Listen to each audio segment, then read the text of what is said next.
Sorry. Before we begin, we all want to tell you that where your money is going to be going with the ticket sales. And this time I would like to bring on stage the founder and president of Spread the Cheer USA, Danielle Claudio. Danielle, can you please raise your hand?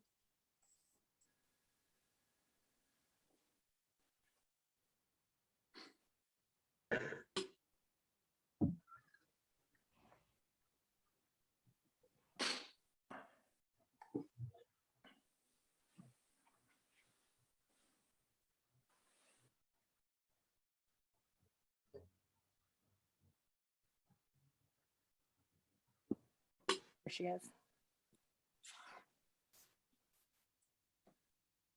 Danielle, you could turn your, there you go. Here, sorry, technical difficulties. Okay, hi everyone. Thank you all for being here tonight. My name is Danielle Claudio. I am the founder and president of Spread the Cheer USA. And these amazing individuals who I have no idea who they even are right now, have come together tonight, and all of you have come together tonight, not just to participate in what is going to be an incredible event right now, but also to spread some cheer by helping to raise money for families in need across the country. So my board is all on here. Jim Scordo, Gretchen, I don't know, Chief Nitro, I believe, is on here. It's really hard to tell. There's a lot of you on here. So I just wanted to come in and participate and watch with all of you guys. I'm so excited for tonight. If you guys don't know what Spread the Cheer USA does, we help families across the country during the holidays with things like presents, help with putting food on the table for Christmas and Easter. We actually have our Hop to Hope campaign coming up next month. So this money is all 100% going to help as many families as humanly possible. And we are currently accepting nominations for families in need. So you guys can always help spread the word and help us find those families that need a little extra help. And I'm so excited. Thank you guys all for being here and for supporting this cause. We greatly appreciate it. And I'm ready. I'm ready for the show. Thank you so much, Danielle. Okay, one more thing before we get started. We have some general things to go over. As you all notice, that the audience cameras and microphones are off during the show. The chat is available for you to communicate any suspicions, theories, or thoughts you have with each other. Towards the end of the show, you will be prompted to vote on who you believe the murderer is. Please refrain from actually naming anyone prior to the point of the vote, because it will not count. We are also going to ask that you vote for best character depiction and best costume. Okay, now, without further ado, the year is 1755 and it's Carnival season in Venice. Time for the Masquerade Ball, a chance for rich and poor, old and young to come together, everyone equal for one night. But when everyone is hiding their identity, it can be hard to know who you're talking to. The question on everyone's lips is who's the figure in red? Seen conversing with several guests, but no one admits to knowing them. A glass smashes and the figure is found dead on the floor. Who were they, and why did someone want them dead? It is your job to find out why. Greetings, everyone. Welcome here tonight, this fine evening. They call me Dogberry, and I am in fact, the night watchman on here tonight. And I apologize for interrupting your party like this, but I'm afraid that there has, in fact, been a murder. The party guest, only known as the Red Cloak, was discovered here tonight on the terrace by the Master of Ceremonies. Now, as such a high-profile event as this, we want to avoid a scandal at all costs. So guess what? I would ask for your cooperation in this matter. We have looked discreetly into Red Cloak's past dealings, and I have dismissed the other guest with no connection to the victim. But guess what? If every single one of you here tonight is now, in fact, a suspect. The excitement is stirring. Everybody in this room can feel it. There's no doubt, in fact, this was a premeditated murder, folks. You were all seen conversing, in fact, with the Red Cloak. In a very unfriendly matter, might I add, and it is my job to find out why. If you have any secrets or anything that you might want to disclose that might help me find the case, I'm all going to give you the opportunity to speak your tongues. I have suggested now that you all just come clean about it. You should take a bit of time to all, in fact, introduce yourselves to one another. It's going to be a long night, folks. Don't leave anything out. I want to know all the tiddly bits and all the winkety boos that you all have to tell me here tonight so I can discover who, in fact, the murderer is. Let's get on with it. I want your cooperation. Let's solve this quietly, efficiently, and above all, quietly. Let's begin. Countess? Oh, well, greetings, everyone. Welcome. This is my party, so all of you know me already. Well, my husband, he was the governor of Venice for 20 years, up until his death. God rest his soul. Now, I had hoped my son would run for office, but sadly, he is no longer with us either. Now I spend my time hosting parties and dinners and deciding who and what is in fashion and making sure the season goes as planned. That's right, I make the decisions around here. No one can even breathe without me knowing. You need my approval for anything, so it is best for you to stay on my good side. I did hear the cat. Talk to Red Cloak. He said, "Oh, I should have killed you for what you did to my family. That money was all we had." Hi, my name is the cat. Well, I'm masquerading as the cat tonight. I'm little. I would like to be independent, but I realize I need other people to support me sometimes. I'm recently widowed, and being my husband's second wife means that his son from his first marriage gets everything, and I get nothing. Thankfully, my siblings are better people than he is, and they've been kind enough to take me and my children into their home. It's so nice to be out in society again. I'm hoping my eldest will soon be married. It would be good to see my children settled. That's all I really want out of life. Red Cloak was often seen at parties and theaters with the general's son. The general seemed like he liked Red Cloak, even promoting his work at times. But that stopped suddenly after the summer ball. I wonder what happened. Greetings. I am the general, and tonight, well, as you can see, I am masquerading as the lion. I think that suits me quite well, to be honest. I'm powerful, influential, leader of the pack. I watch over the city and make sure the poor stay in their slums and don't venture up this end of town. We're not an equal society, you see, and anyone who thinks we can be, well, they're fools. We are the rich. We are the ruling class. That's how it's always been, and that is how it will always be. The Countess relies heavy on me to keep order. I was her husband's trusted advisor, and all the important decisions go through me as well as her. The fox was nothing but a farmer's son. But then suddenly what? He acquires all this wealth under what I would call very suspicious circumstances. Oh boy. I'm masquerading as the fox tonight. They're smart and independent. They can survive in all sorts of conditions and can look after themselves, very much like myself. I've had to do that, you see. I grew up on a farm. My family was not rich at all, as the lion alluded to. My father worked very hard, and it barely kept us going. I decided when I was older, I'd make a fortune, and I did. And now I earn a decent living, and I've been able to support my family. But I'm still not accepted by these elite people. Listen, most people are bred to look for a gentleman, an heir to some large estate.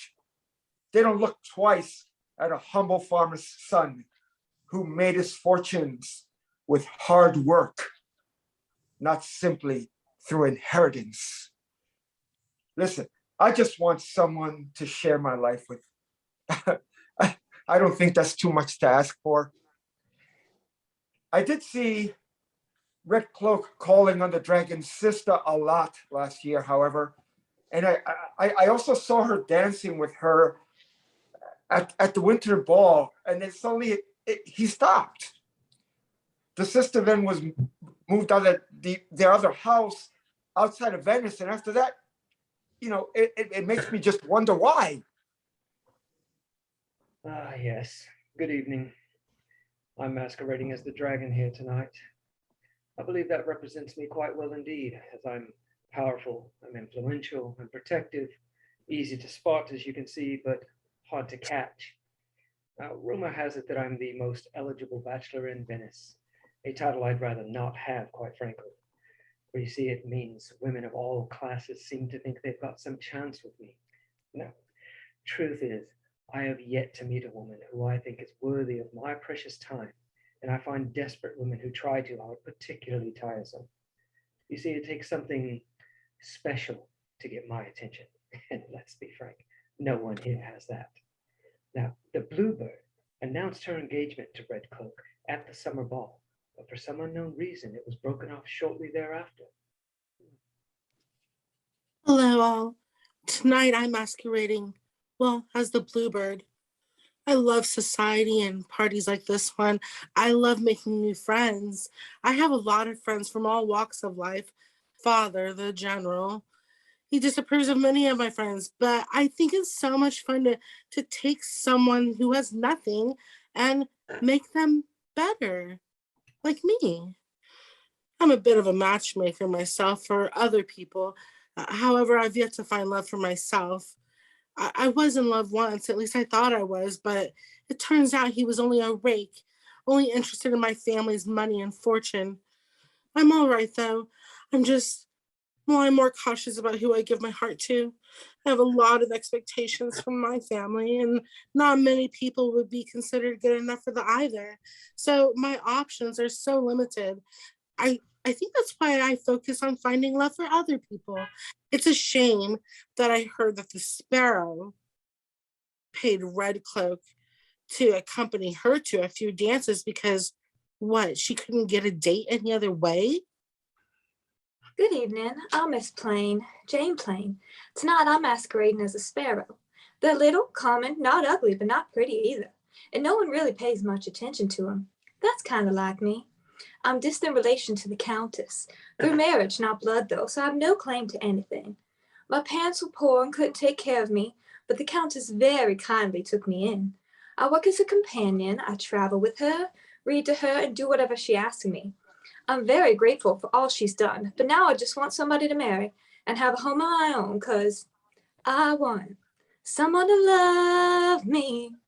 I need someone who needs me. I'm not looking for wealth or power, just something small, comfortable, and mine. I heard the Black Swan tell Red Cloak, you'll not get another penny from me until you find someone suitable. I don't know what that means. Greetings. I'm masquerading as the Black Swan tonight. I'm grateful, elegant, and unlike anyone else you ever met. Sadly, I'm also the only one left from my family. I lost my both parents, and I have no brothers or sisters.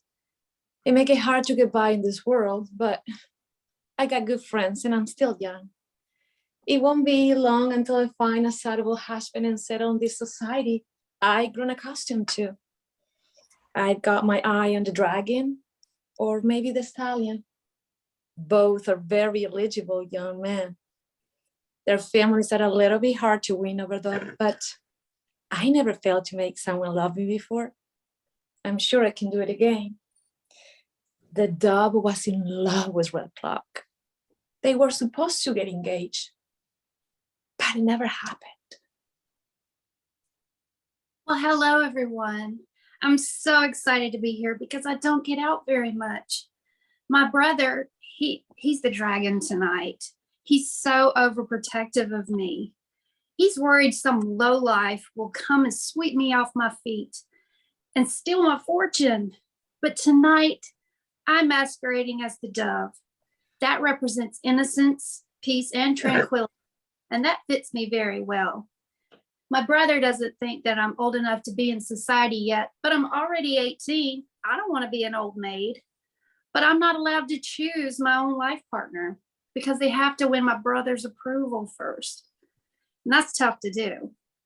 So, Mouse, I heard your father was actually killed in a duel a few years ago. Word on the street was that it was actually against Red Cloak. Motive for murder, maybe? Hello there. I'm masquerading as the mouse tonight. I don't like making a scene. I'm very quiet, and I just want to be left alone. My uncle, the general, or the lion, as he's dressed as tonight, controls everything I say and do. You see, my father went against the family and married my mother, who was poor. He lost all their money, then he died, leaving me with nothing. The general took pity on me and took me in. I don't want to do anything to anger him. I just want to find a good man who will take care of me. I don't seek money or power, just comfort. But the general is very strict. I'm not allowed to speak to just anyone. I hope this murder can be solved quickly and I won't have to talk. But I did see the weasel talking to Red Cloak, handed him a bag of what looked like gold, and hurried away. This is a very unpleasant affair, I must say. But we will get together. We will make it through this. Will we not? The Countess is a wonderful woman. I'm honored to be in her presence. Red Cloak, unfortunately, brought this upon himself. When one steers away from the influence of those better than himself, he's bound to get in trouble. And the amount of common folk he associated with no doubt led him down this path that resulted in his demise. That is why you should never get involved with certain types of people, and why I never set foot in the filthy streets of Venice. God is not with the poor. If he was, they wouldn't be poor now, would they? The shark appealed to the governor for the Red Cloak to be arrested for immoral behavior, but alas, he never was. Hello, I'm the youngest of the general's children, and I'm masquerading tonight as the shark. I work in law, and we're often referred to as sharks, a rather unfair stereotype. But the irony amuses me since it's the rest of society that are snaping and biting at each other. They're a bloodthirsty lot, and Red Cloak made many enemies. His death isn't at all surprising to me. Had the authorities listened to me when I petitioned for his arrest, then he might still be alive. He might be in prison, but he might still be alive. But no one takes me seriously when I talk about the corruption of Venetian society ever. I try to avoid it where possible. The stallion used to hang out a lot with Red Cloak. They were friends and would often brag to each other about their conquests. This stopped after the summer ball when he danced a lot with his sister. Did something more happen there? Buenos Aires. I am Captain Hanover. Some call me Casanova. But tonight, I am the stallion. Quite fitting, actually, as I am handsome and strong, and I can ride all night. Ha! Now, my father would love for me to settle down, but what's the fun in that?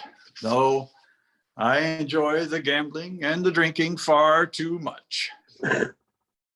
Now, Red Cloak and I, we did have a competition and a wager regarding conquests, but he's gone, I win. Not that I wasn't winning before. You see, in the area of conquests, I am something of a specialist. By the time I had conquest in the triple digits. And the Venetian disease to prove it. You don't want that. Now, enough about me for now. Now, this summer, Bluebird and Red Cloak were engaged. Shortly after, it was called off. Now, I don't want to be a gossip, but tonight I heard the Hare threaten Red Cloak. He said, "Don't even think of telling the general, or I will kill you myself." What's up, Doc? Well, this grand old get-together, isn't it? It's a shame about this murder business, though. Still, we can't let that get us down, can we? This here's a party, and I, for one, think we should treat it as such. You know, I believe everyone should get a chance to celebrate, and after all, the whole point of a masquerade ball is for everyone to be equal for a night. It's too bad that's not how it is in real life. But you know, my views are not appreciated by the general and his family. You know, they believe in the elite and ruling classes. Everyone is welcome at my parties. But, you know, it was the Countess who originally cast Red Cloak out of society. And now that I think of it, the unicorn was engaged to Red Cloak not long after the spring ball, but called it off quite suddenly. And it left her all broken up, and she nearly died from it. Hello, isn't this a wonderful party? Everyone look so beautiful. I feel like I'm in a fairy tale. Tonight I'm a unicorn. I wanted to go for something fun and beautiful. You see, I'm in need of some fun. I've been really sad lately. I thought I was going to marry Red Cloak, but he wasn't interested in marriage. He just thought we could have a few laughs, if you know what I mean. I may be a dreamer, and I may push the boundaries of what's considered respectable in the name of love, but I know better than that. It's a shame about this murder, though. Red Cloak may have been a rogue, but he didn't deserve that. I overheard Wolf tell him, "The plan has changed. I need my money back."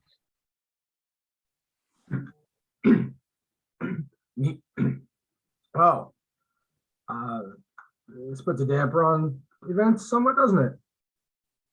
Red Cloak was a good friend of mine. We had a few disagreements occasionally, but we were similar minds. I'll miss him. Tonight, I'm masquerading as the wolf. You see, we're pack animals, territorial, fiercely protective, and good hunters. I've had to make my own way in the world. I don't have an inheritance, but a military career keeps me active, and it's a noble profession. I'm fulfilled professionally. I just wish I had a warm bed and a good woman to come home to, but unfortunately, you need more than good looks in this world. The Phoenix has a secret child. Some rich gent knocked her up and refused to marry her, so she left to Venice in shame and disgrace. Salutations. It's great to see people again and be back in my lovely hometown of Venice after so many years. Tonight, I'm a phoenix, and this represents me quite well. You see, I had a bit of a rough past. The love of my life was taken away from me, and I was sent away, cast out and abandoned. I've endured hardships and suffering, but I'm still here. And just like the phoenix, I rise from the ashes, better than before, born again. I heard the stag yelling at Red Cloak tonight, saying she was in Venice this whole time and you kept it from me? What have I been paying you for? I wonder what that was about. First of all, keep my name out your mouth. Hello, I am Colonel R.E. Cluse.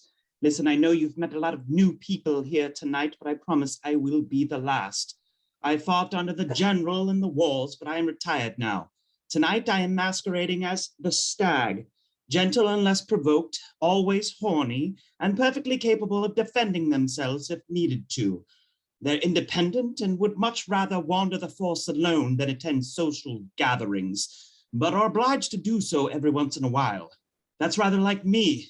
No, I never married. As a young man, my father tried to make me marry a rich woman, but I was already in love with another.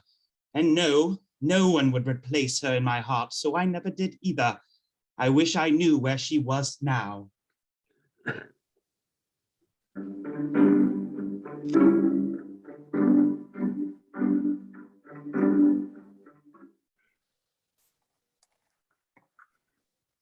So much gossip going around, isn't it tonight, folks? Your society is very, very corrupt, and it doesn't surprise me that one of you is in fact a murderer. And upon further investigation, I can inform you that Red Cloak was poisoned. I told you it was premeditated. Our murderer knew Red Cloak, and in fact would be meeting them here tonight. And it took me some time to figure it out, but somebody smuggled poison into the party, added it to his drink, probably spoke to him much earlier in the evening. We have found some key clues, yes, in fact we did, on the body to help us investigate further, if you will. The first item is in fact a small notebook. That's right. In it, there is a list of what might appear to have been favors or jobs that Red Cloak had done for various people who are present in this very room here tonight. So tiddlywinks and tiddlyboos, get amongst yourselves and discuss the evidence before you. And see if you can come up with some type of explanation, maybe 2, maybe 3, maybe 4, doesn't matter. And I look forward to hearing all of your thoughts the once. Oh, Countess, you have all the power in society, and you cast Red Cloak out of it. Didn't you swear to kill him if he ever stepped in your home again? Oh, Hare, the Red Cloak was not welcome here. My son was good friends with him, trusted him a bit too much, and it cost him his life. But we are a civilized company, and my house is open to the best of Venetian society. Only the most elite and respectful members of the gentry can be seen here. Now, the Red Cloak, he may have had the charms and the talents and the looks, of a gentleman. But he was not. And he was banished, nothing more. But Hare, what exactly is it that you did not want the Red Cloak to tell the general?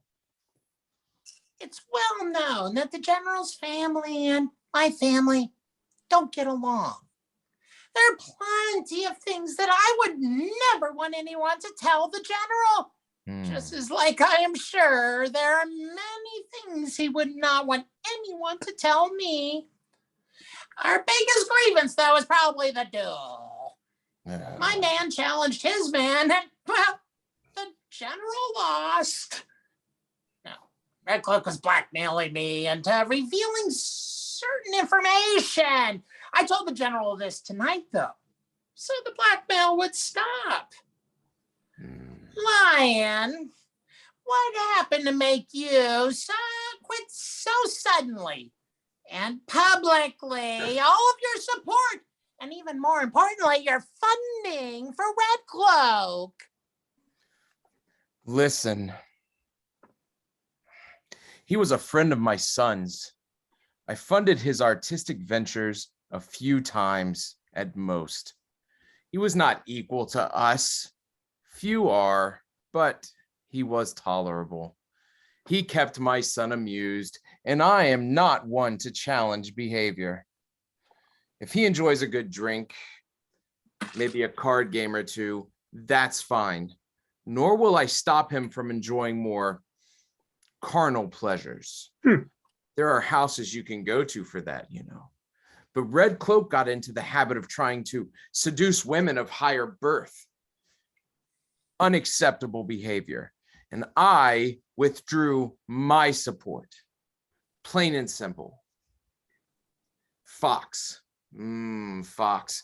Did he help you gain your wealth? Simple farmer's son would not normally achieve the fortune you have.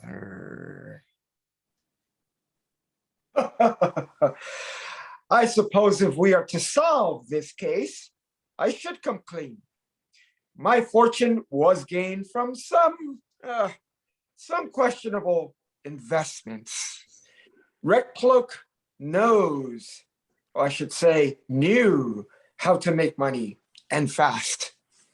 He helped me make some choices on where to put what little money I did have, and not all of them were strictly legal.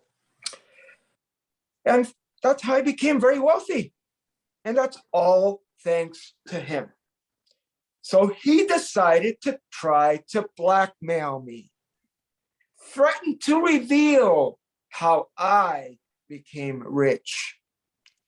I did want to speak with him tonight, but I never got the chance because someone killed him. Which brings me to this thought. Shark, you appealed for Red Cloak's arrest many times. I wonder why. Listen. Red Cloak is a known criminal. He's participated in seductions, intrigues, and gambling debts. He's been involved in dodgy sales and illegal duels. He's even been implicated in multiple crimes. Everyone here knows who he is, and none of them is willing to admit it at first. That's how bad his reputation is. He even tried to seduce my own sister. I wanted him arrested and his corruption off the streets. I even asked him point blank, "You want to bamba? You want to chill with the big boys?" I most certainly didn't want him dead. Dragon, Red Cloak was seen at previous parties paying a lot of attention to your sister. Didn't feel right, did it? Well, of course not. My sister is young and naive, and our mother left her a substantial fortune. Because of that, I've had to chase away many a scoundrel who were after nothing more. Red Cloak was no different. He may look and act like a gentleman, but he's far from it, I assure you. I've known plenty of men like him, chasing after women, seducing them, but there's a line you simply do not cross. And your friend's sister is most certainly crossing that line. He deserved what happened to him, in my opinion. Now, Kat, the notebook clearly says, scout potential matches. Seems oddly desperate for a wealthy spouse. Did you actually pay Red Cloak to find you someone? I certainly did not. I have no money to give to men like him. My business with Red Cloak was from a few years ago. My late husband gave him a large sum of money when he got sick. Red Cloak was meant to invest it, keep it safe for me and my children, because my husband knew once he was gone, his son inherited the estate and he wouldn't help us. The money he gave Red Cloak would have helped, but he spent it. Now I guess I know on what, and there's nothing left. Thankfully, as I mentioned before, my siblings took us in, and I don't know where we would have been now. Bluebird, you were in love with Red Cloak once, weren't you? He broke your heart. Seems he has done that a lot to people. He does seem to have a bit of a reputation now, doesn't he? I feel sorry for all the girls who gave their hearts to him, but he can make anyone fall in love with him. There's not a whole lot you can do. It doesn't surprise me that someone wanted him dead. I'm just glad that I got out before things went too far. Wolf, Wolf, where are you? Wolf. What plans changed? Tell me. Was it you who asked Red Cloak to find suitable lodging? Yes, I had an agreement with a young woman. We were going to elope because her family would have never approved our love. I simply asked Red Cloak to help me find some discreet place we could hide and paid him. He's planned elopements with women before, so I thought he'd be able to help. However, her family found out anyway and took her away from Venice. I asked Red Cloak to return my money, but he refused. Stallion, Red Cloak was paying a lot of attention to your sister. I bet you didn't like that at all. No, our family is well respected. And as the eldest son, I am expected to act a certain way. And sometimes I actually do. Now, Red Cloak provided an outlet as we would go dancing and drinking and chasing ladies, as one does. Oh, we had some good times for sure. Now, Red Cloak was also a bit of an artist. And my father supported several of his projects. That is, until he started to pursue my sister. Said, no, we don't do this. So I had nothing more to do with him after that. Now, the notebook entry, attend the social. Clearly, Sparrow, this refers to you. Did you pay Red Cloak to attend dances with you? Yes, I did. Red Cloak was supposed to introduce me to people who wouldn't care about my age, appearance, or lack of fortune, but would just want a good wife.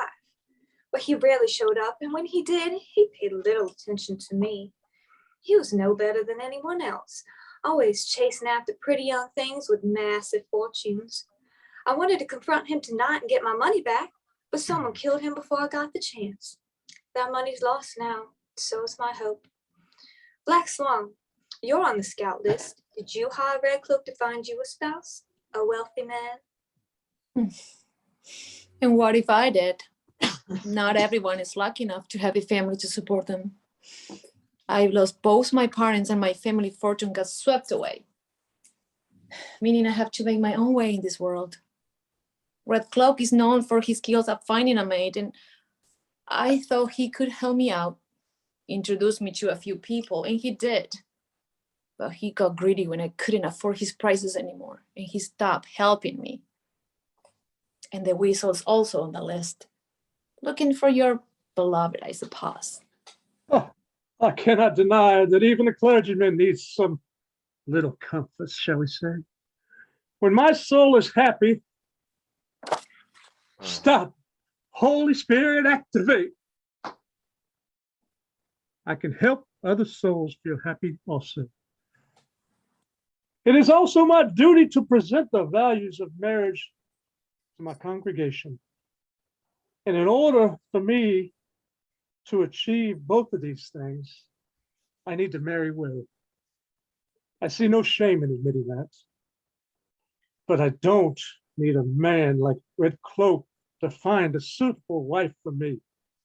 Our connection goes way back to my youth. He helped me out of a spot of bother once. I don't like talking about it.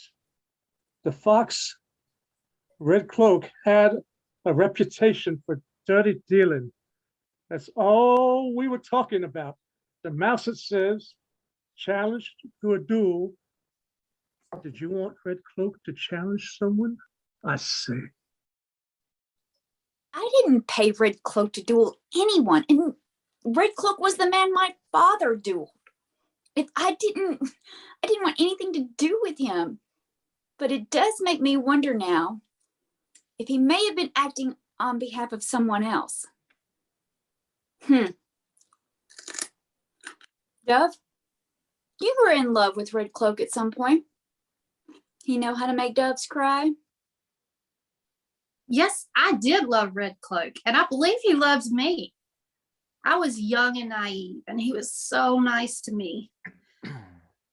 I met him when he came to see my brother, and they were friends from school. It was so nice. It was, oh, magical. It was only after I started attending gatherings like this one that I realized what kind of person he really was. And I'm glad I checked myself before I wrecked myself. But Unicorn, you loved him too, and he broke your heart just like he did mine, didn't he? He does seem to break hearts, doesn't he? Does. I feel for everyone he's hurt, but heartbreak is a part of life. It made me stronger. I don't give up simply because one avenue doesn't work out. Did I love him? I cannot say. It's so easy to believe you're in love when in fact it's just infatuation. I have no ill will towards Red Cloak. But Stag, didn't you pay Red Cloak to find someone for you? Someone who's been here all this time? First of all, how do we know all of these intimate details about each other? It seems very suspicious. And yes, I did hire him to find someone, an old flame of mine. My family never approved of the match and sent her away. After my father's passing, I wanted to find her. Red Cloak was supposed to do that.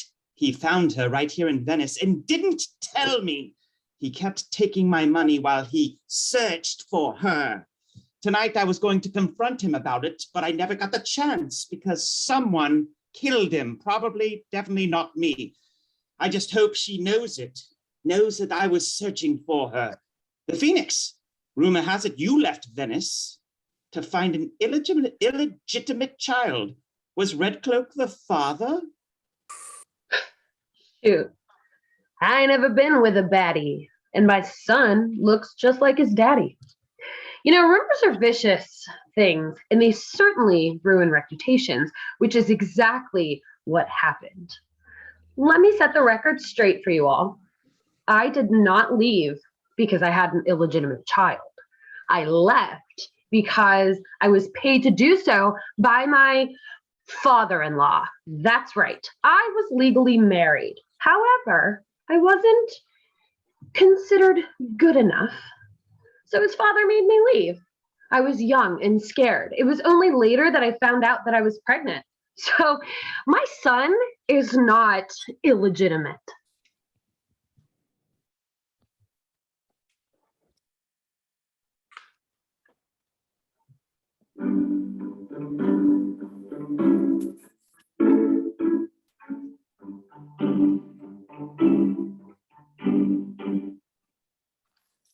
Well, folks, here tonight, I hope you've all found that quite informative. It answers quite a few questions, but not all of them. As my men were moving the body here this evening to a safe location, we found something else that might give us a few more clues, if you will. This right here dropped out of his pocket, a letter that I'm assuming Red Cloak meant to give to somebody here today. It appears to indicate some sort of sordid affair. The top of the letter has been torn off, presumably by our murderer. Tore it off, maybe, should not be identified, if you will. I find all of your lack of cooperation after our previous encounter quite disturbing. You seem to have no idea about the moral dilemma that you will find yourself in if the evidence I have uncovered is revealed to you or the interested parties. Surely a little bit of financial hardship is nothing compared to the disgrace, shame, and potential fatal consequences you and your family will face should my demands be rejected. When faced with the alternative, should you refuse me, I am sure you'll find it in your heart to forgive my previous transgression. And if you can, I look forward to hearing from you with the details of the financial settlement. Yours, R.C. Well, Well. This letter certainly implies a lot now, doesn't it, folks? It could relate to any number of things. And it gives us all a clear motive for murder. Why don't you discuss it and see if you can identify who the intended recipient of this letter may actually have been? That letter just screams blackmail. You were one of the few people who Red Cloak could blackmail. Is that why you decided to poison him? It was my intention to speak with Red Cloak tonight. Normally I avoid parties where the general attends because it can get messy. But this was important. I decided to tell the general everything. That would put a stop to the blackmail. But someone killed Red Cloak, though, so guess the blackmail is over anyway. So thank you for that. But you know, Stag, it has started to become clear who you are. And you know, that letter is a definite threat. Did you decide to kill him tonight because, well, he refused to give you your money back for that job that he failed so horribly? Listen here, you carrot muncher. Red Cloak was dishonest, and there's a reason he was cast out for the Countess. Unfortunately, he's one you've got to go to when you need a job done discreetly. He has a reputation for dodgy dealings. I should have never approached him. I knew what I was getting myself into. I only have myself to blame for trusting a con man. I agree that letter is a threat. Black Swan, maybe you killed him because he failed to give your money back, but he didn't finish for you. That letter is definitely a threat, but it's not necessary aimed at me. Red Cloak was paid by a few people to do different jobs he failed to complete. It doesn't surprise me that someone decided to kill him. But me, I'm looking for a good man, a good husband, a man with money who can give me the life I want. I highly doubt they want a crazy woman who murders people. That letter's just scream blackmail. The Fox, you. I go again. You were one of the few people who Red Cloak could blackmail. Is that why you decided to kill him? It has been established and well known that Red Cloak was indeed blackmailing me, Missy. But this case was precise. Whoever poisoned him would need to have his trust. Do you really think he'd trust someone he was blackmailing? I don't think so. He'd never take a drink from me. Would he from you? Ha! The dragon. Maybe the letter refers to Red Cloak's threats to your family's reputation. That seems to be the theme. Had he succeeded in seducing your sister, that would make you want him dead. And poison is a very subtle way to kill someone. Yes, it is indeed. And yes, he wanted to marry my sister. In fact, he needed to in order to legally claim her fortune. It would have been an absolute disgrace to align ourselves with such a man, but her reputation would not have been ruined because of it, although it nearly was. He almost succeeded in gaining her affections. She was actually planning to elope with him. However, she's smarter than that and confided with me about her doubts on the matter. Of course, you can imagine my rage towards him. Honestly, I'm glad he's no longer around to affect people's lives. Weasel, perhaps you decided to poison Red Cloak to get rid of him because he threatened to expose your secret. I mean, as a man of God, that would certainly be a moral dilemma for you, no? Are you questioning my godliness? Because as a clergyman, we are not meant to take a life without just cause, of course. And I'm used to people threatening me, all sorts of extremists, ne'er-do-wells, and rakes that have called me out, as well as women I've rejected. One man's threats do not have the power over me to take a life. He was blackmailing me, but that'll stop now that he's dead, thank you. To whom killed him? The cat. You don't have a lot of money, yet you gave quite a bit to Red Cloak. Maybe you decided to kill him when he refused to give you the money back when you needed it the most. My husband had quite a bit of money. Unfortunately, my son-in-law refused to part with any of it to help us out in any way. So we must make our own way in this world now. We were comfortable with the support of my siblings. And I know my daughter will marry well. She's pretty enough. I am upset about Red Cloak spending the money, but not enough to do something quite so drastic. Lion, I can imagine you being angry at Red Cloak. He had succeeded in seducing your daughter. That can make you want to kill him. Well, slow down there, little kitty. That would certainly make me want to kill him, of course, but thankfully, he never succeeded in seducing my daughter. She's a sensible girl. She knew he was no good. She has a great sense of duty towards her family and would never, ever commit herself to such a man, if we can call him that. Poison can be quite a painful way to die. The kind of pain you might want to inflict on someone who hurt you. Unicorn, as silly as you might be, maybe his letter was trying to manipulate you into forgiving him. But you already decided to make him suffer with all your colors, didn't you? I've never been poisoned myself. I've read about it, though. It's quite horrific. I'm not sure if I'd want to inflict that amount of pain on someone. I don't like to see people suffer needlessly. But if I were a man, I'd challenge him to a duel or something, perhaps. But as I am not, I can't. But the Countess, forgive me for saying so, but you blame the Red Cloak for the death of your relative. So is that why you invited him here?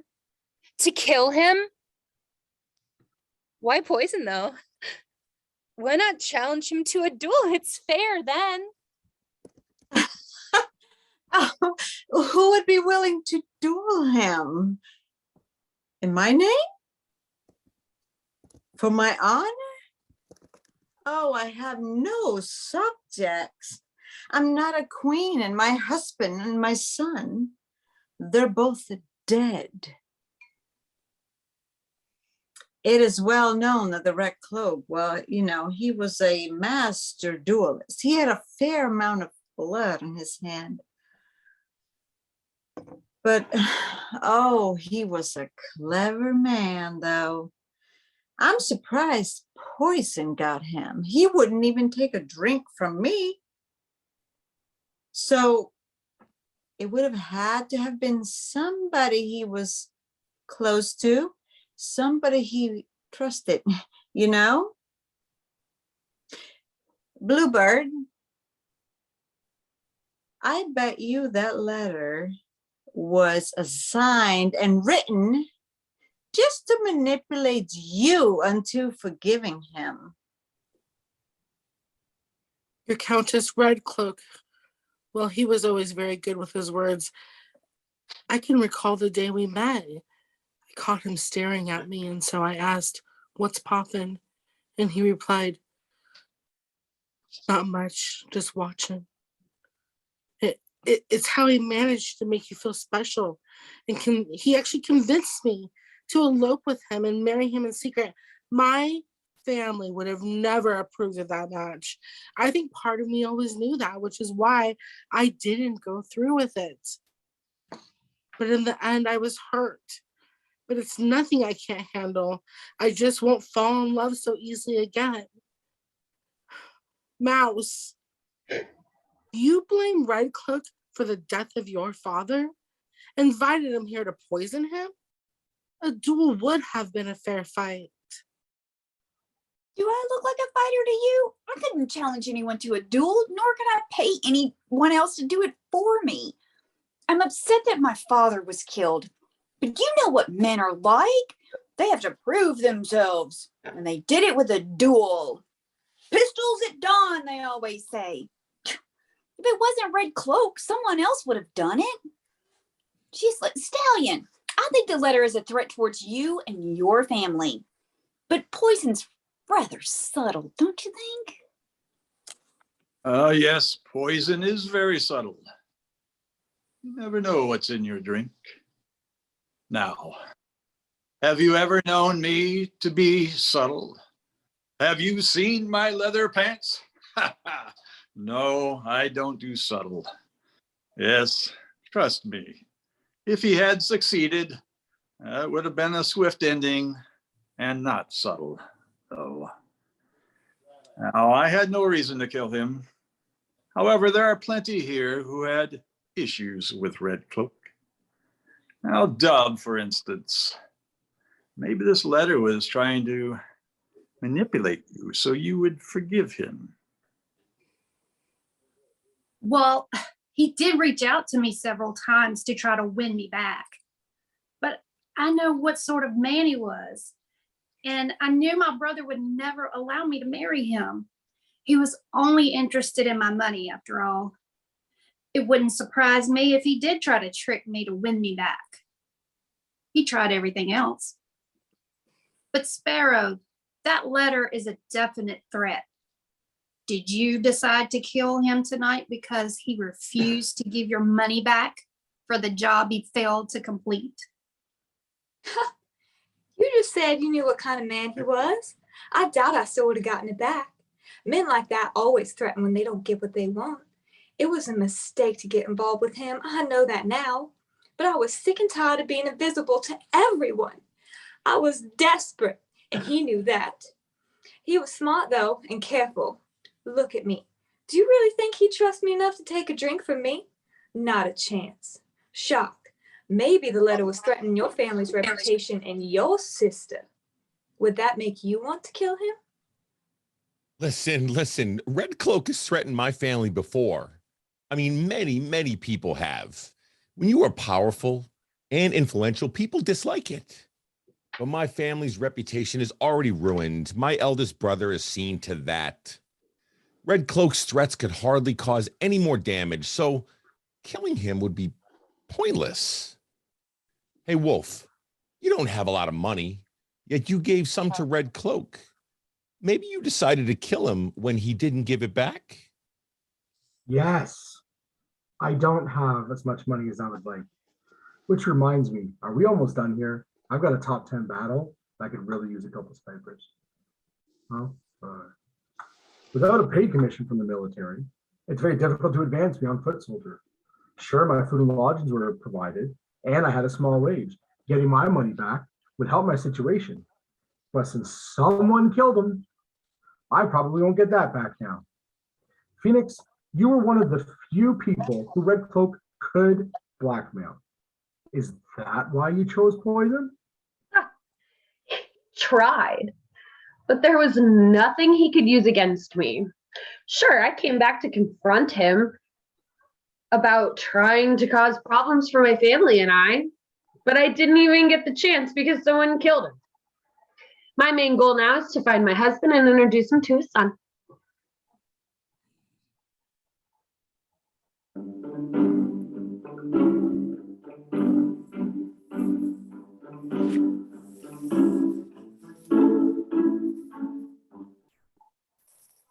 Well, folks here tonight, what do you think of this? What do you think of these accusations?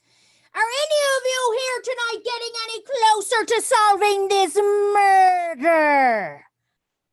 Well, I think we are. And the final piece of the evidence explains it. Explains this to us now how the murderer managed to get our victim out onto the terrace and hand him the fatal drink. A scribbled note in very elegant handwriting reads exactly this. How did we become so distant? I would like time to get to know the man I once knew. Please join me for a drink on the terrace as the clock strikes 10. your friend. Very well written, clearly well-educated person. Yes, or a really good con artist, and maybe an imitator, if you will. We're very close to solving this crime, so I suggest now we start wrapping it up. So if you have any final questions, now might be the time to grab a drink and get those final thoughts in mind and ask those final questions. Ding, ding, ding, ding, ding. Countess, it's clear you were angry at Red Cloak. You blamed him for the death of your relative. It'd be quite easy for you to arrange to meet him somewhere to kill him. This is your home. Oh, I don't blame him entirely. He had no quarrel with my family, and I certainly gave him no reason to dislike us to begin with. I knew he was no aristocracy, but he was respectable, or so I thought. But anyway, no, I blame whoever hired him to kill my relative. This was their fault. Red Cloak was just stupid enough to take the contract, and the consequences was being disgraced and banished. His return here tonight, it has nothing to do with me.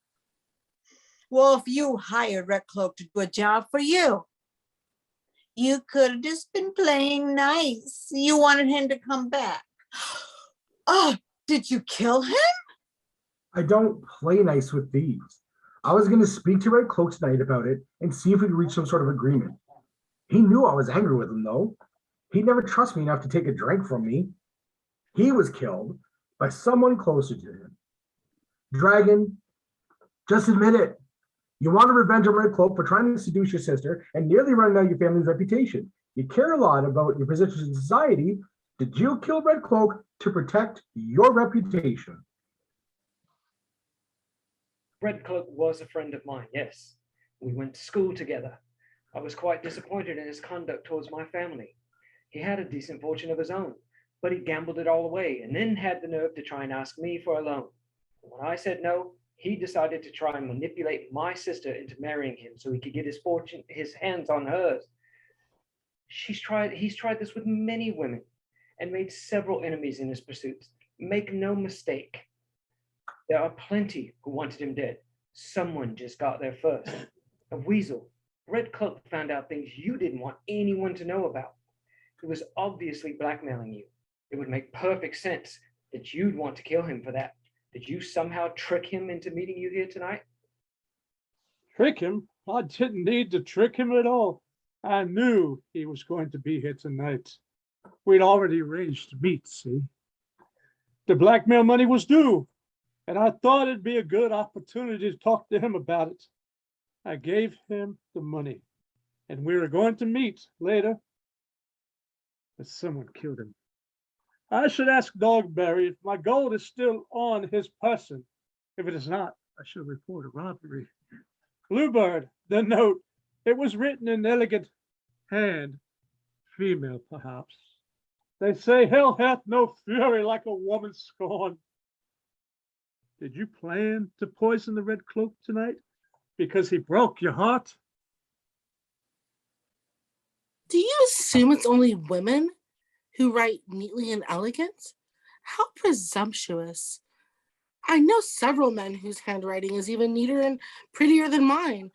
In fact, your whole comment is quite, well, presumptuous. I didn't plan anything. It was so long ago that I had any feelings for Red Cloak at all. I was surprised he was here tonight, though. I thought he had already been banished. Clearly, it was someone important to him that brought him back, and no, that was not me. Black Swan, you hired Red Cloak to do a job for you, and he failed you, and you asked for your money back, but he didn't give that money back, did he? Were you trying to play nice to get him here tonight? Did you kill him? I don't think anyone here will tell you or play nice. I know what I want, and I'm not afraid to go for it. I don't pretend to I like you. If I think you're worth my time, I'm nice. That's not pretending. But if I don't like you, I also won't pretend to. I highly doubt Red Cloak had taken a drink from me, even if I offered it. He knew my opinion of him. Mouse, it's clear that you were angry at Red Cloak. You blame him for the death of your father. You know where everything is and where to meet him to kill him. This is your house. Oh, no, it's not really my house. The general and the countess host their parties here. I, however, do not own anything of my own. The general doesn't allow me to speak to people, and so I could not have invited Red Cloak here, nor would I want to. It's forbidden, and I understood the assignment. I understood the assignment. Shark, did you want revenge on Red Cloak for nearly ruining your social stature, trying to protect the family name? Listen, I can see how you might form that opinion. My family is very well respected. We do care a lot about our position in society. I think you'll find most people here do, all of us. And we don't like it when someone threatens us. Nobody does. But Red Cloak had many enemies. Anyone could have got to him before we could. Hey, Hare, Red Cloak was blackmailing you because he had secret information on you. It would only make sense that you'd want him dead. Did you trick him into meeting tonight? Well, no, he didn't find out about it. He already knew. I asked him to challenge the general's brother to a duel. Wasn't expecting the stubborn mule to actually accept it. I just wanted to prove that the general's family were cowards. Unfortunately, they weren't. And Red Cloak, well, he won the duel. The general's brother died. But I was young and angry, and I wasn't thinking clearly. Red Cloak decided to blackmail me about it. He threatened to tell the general who sent him, but I came clean with the general tonight. Maybe it was him that killed Red Cloak for killing his brother. Hey, Lion. Listen. Listen, no, you admit it. You wanted revenge on I Red Cloak did. for not only killing your brother, but Here. also then trying to seduce your precious daughter and nearly ruining your family's reputation. Listen. You care a lot about your family name. Is that why you killed him? To save your precious image? I did want revenge, yes. But my family has a very good standing in society. We are respected and honored. A scandal like the one Red Cloak almost caused for us by attempting to seduce my daughter would have ruined us. The Countess banished him. He was warned not to return. He didn't heed that warning, which was very sus. Poison is not how my family does things, you see. We are a military men, and we would have executed him in a military fashion. Someone beat us to it. Poison is far too subtle. You must get close to a person to do that. His killer was clearly someone close to him. Fox! Oh, Fox! Red Cloak found out things you didn't want anyone to know about. He was blackmailing you. Did you trick him into meeting you here tonight? I think you did. Oh, all this has just got me emotionally damaged. No trick is necessary. I wrote to him last week and suggested we meet here to discuss our issues. There's no surprise there, Lion. He agreed, but I never got a chance to speak with him. He was busy I saw him speaking with Bluebird. I saw him speaking with Dove. Many of the people here. I never got a chance to get near enough to him, as I don't have the same status that you do. He was killed. And for that, I am thankful, for I am no longer being blackmailed. I will say this, as the Weasel alluded to, that note is written in a very elegant handwriting. A lot more than mine. Perhaps the Dove. What? Dove wrote What? to him and planned to kill him tonight because he broke her heart. How dare you think that only women write fancy like Applebee's on a date night? I pity you if that's the case. As for poison, yeah, he broke my heart, all right, but I certainly have no knowledge of poison. If I were angry enough to kill Red Cloak, it'd probably be something a little more dramatic, such as a knife through the heart. Poison's too easy. I was taught never take shortcuts to solve problems. Oh, wait a minute. Cat. A widow could hardly be a threat to him. So maybe Red Cloak thought he could get some more money from you. Perhaps you saw his ulterior motive and wanted to trick him into coming here tonight so you could kill him. Red Cloak would never trust me. He knows exactly what I think of him. And men like him have targeted my daughter before. Even without the money issues, I would never allow him near my family. The murder was done by someone who cared for him, or maybe someone he upset. A penniless widow he robbed a few years ago wouldn't be able to convince him to attend a party, much less take a drink so easily like he did. Stallion, you wanted revenge. Did you kill Red Cloak because of your family's reputation or for trying to seduce your sister? To be sure, I was angry with Red Cloak. He betrayed our friendship when he tried to seduce my sister. That's just not something you do. His motives were purely selfish. He just wanted money and revenge. Oh, as I've said, we are a military family in the age of dueling. Now, poison. I would never poison a friend. No. Now, there are others here, such as Sparrow. You hired Red Cloak. He failed you. You wanted your money back, and he did not give it. Perhaps you got close to him so that you could poison him. And if you did, cheers. But I am nice. I don't play nice. When you're in my situation, you have to be nice to everyone. I can't afford to make enemies. At any point, the Countess could decide she doesn't want me anymore, and then I'd have nowhere to go. That's why marriage is so important to me. For any woman with no independent means, it's the only option. He took what little money I'd saved up. I wish someone hadn't killed him because I really needed it. I don't suppose I'll ever get it back now.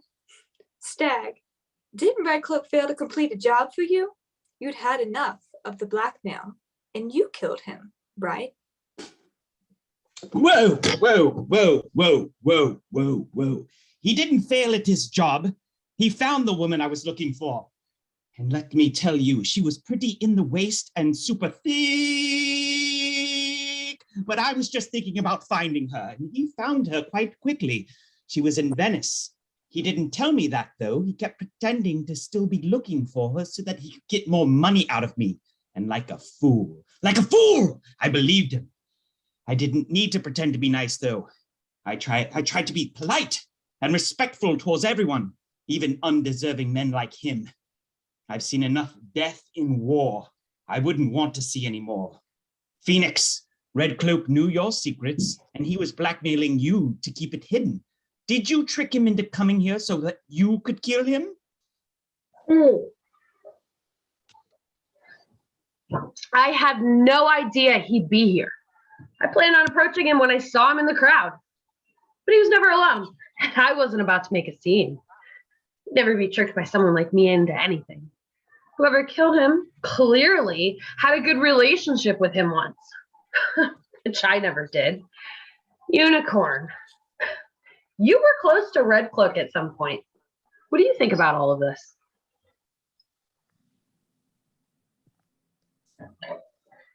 Red Cloak's death was beautiful and tragic you know, the kind that you write about in stories. It wouldn't surprise me if it was a woman that killed him. His death screams jilted lover. But I don't hang on to resentment, not me, no. I feel everything very strongly, very quickly, and then it fizzles out just as quickly as it began.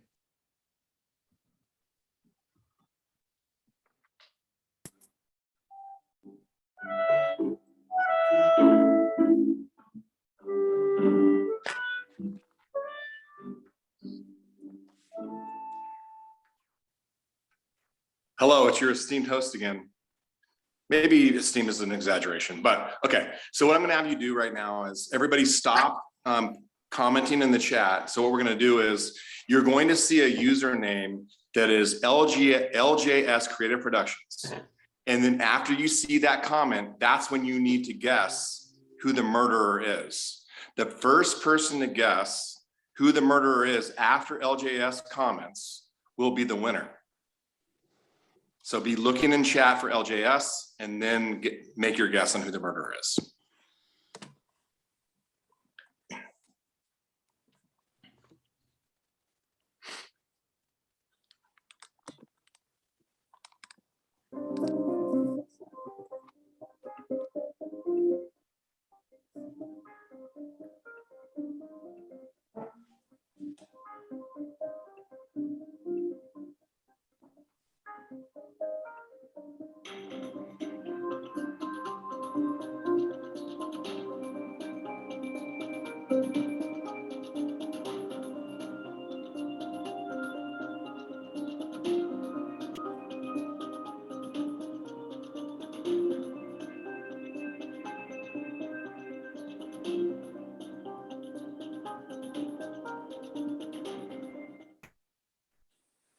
Okay, so it sounds like we already have a winner. So what we're going to do is we're also going to have a poll. So as we finish up the production, in the chat, you'll see a poll for character depiction.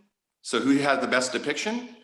And also best costume. So depiction would be like, who was the best character, the most credible, the most, the one you thought was most likely the murderer, the most suspicious looking, like the one that really just like the X factor.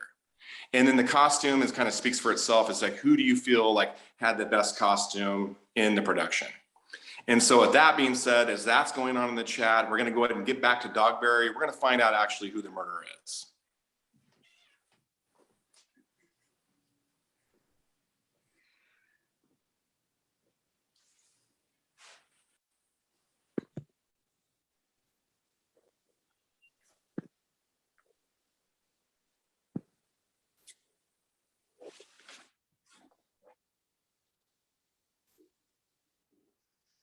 Dogberry's speechless. He's still figuring out who the murderer is. I don't know what the Countess got in this stuff, but I swear to God, I can hardly feel my face here, Leonard. You just let me know when you wants me to go with the tickety boo and the toodly winks. Dogberry, I think we're waiting for you to give final statements. I am here about ready to declare the final statements. Oh my goodness. Of the evening. Everyone, thank you so much for coming here tonight to support Spread the Cheer USA. That was a little bit out of character, but it doesn't matter. That's DeWine speaking, not Dogberry. I would like to begin Not the yet. final statements of the evening. Yes.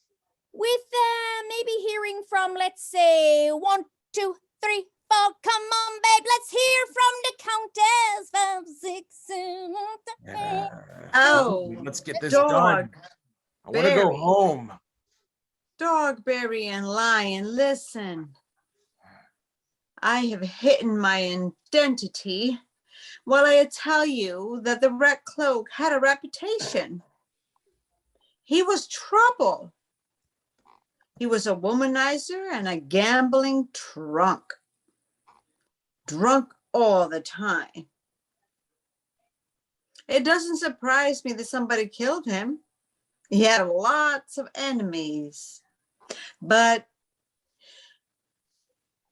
the level I am, the murder is beneath me. I had the power to banish him. And after years of his misconduct, I was happy to do so. He could have remained exiled and, stayed alive and safe, but he chose to come back. And one of his enemies took it upon themselves to get revenge. I'm not sad and I'm not sorry that he died, but I will tell you that his blood is not at my hands. Interesting statement there, Duchess. So let's hear what the lion has to say tonight. I think, Dogberry, you have gotten into the wine a little bit more than you should have. Our family's reputation is the only thing that matters. In this society, you are expected to follow certain rules and customs. Thankfully, my daughter was aware of that and didn't let things go too far. But Red Cloak failed to understand. I humored him for a while. My son liked him and he was a good scapegoat for any trouble that my son got himself into. It made parenting so much easier. I could just blame Red Cloak for my son's bad behavior. Now that someone's killed him, though, I'm going to have to start keeping check on his behavior myself, which I don't feel like I signed up for. He knows what's expected of him, though. If he steps out of line, I will cut him off. I have 2 sons after all, and his younger brother is much easier to control. And as they say, I made them, I can take them out of this world and make more. Hakuna Matata, Lion. Well, please tell Scar that I said hello. And while we're at it, twiddly diddly dee, let's hear from the bluebird sitting in the wee old LJS Productions tree. I was in love with Red Cloak, Daddy, you know that. But at the time, I thought he loved me too. It seemed legit, not the same social rank as my family, but accepted by them. I didn't realize he just wanted my fortune. I was young and naive. I'm not anymore. I was upset about it, but I didn't want him dead.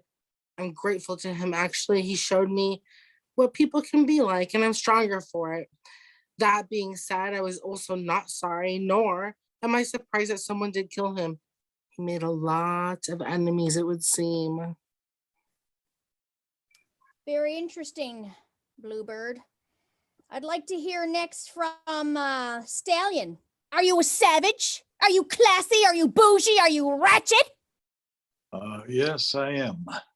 Now, Red Cloak was a good friend, and I'm sorry it did the way it did, but my sister did not deserve to be treated like that.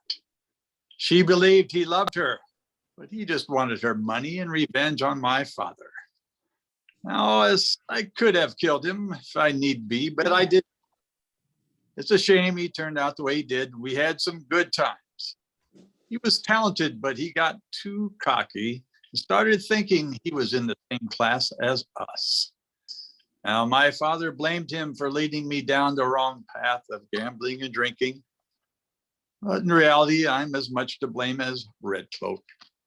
And father has threatened to disinherit me if I don't stop my playboy ways.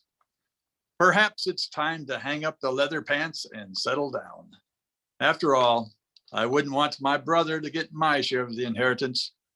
That would not be fun at all.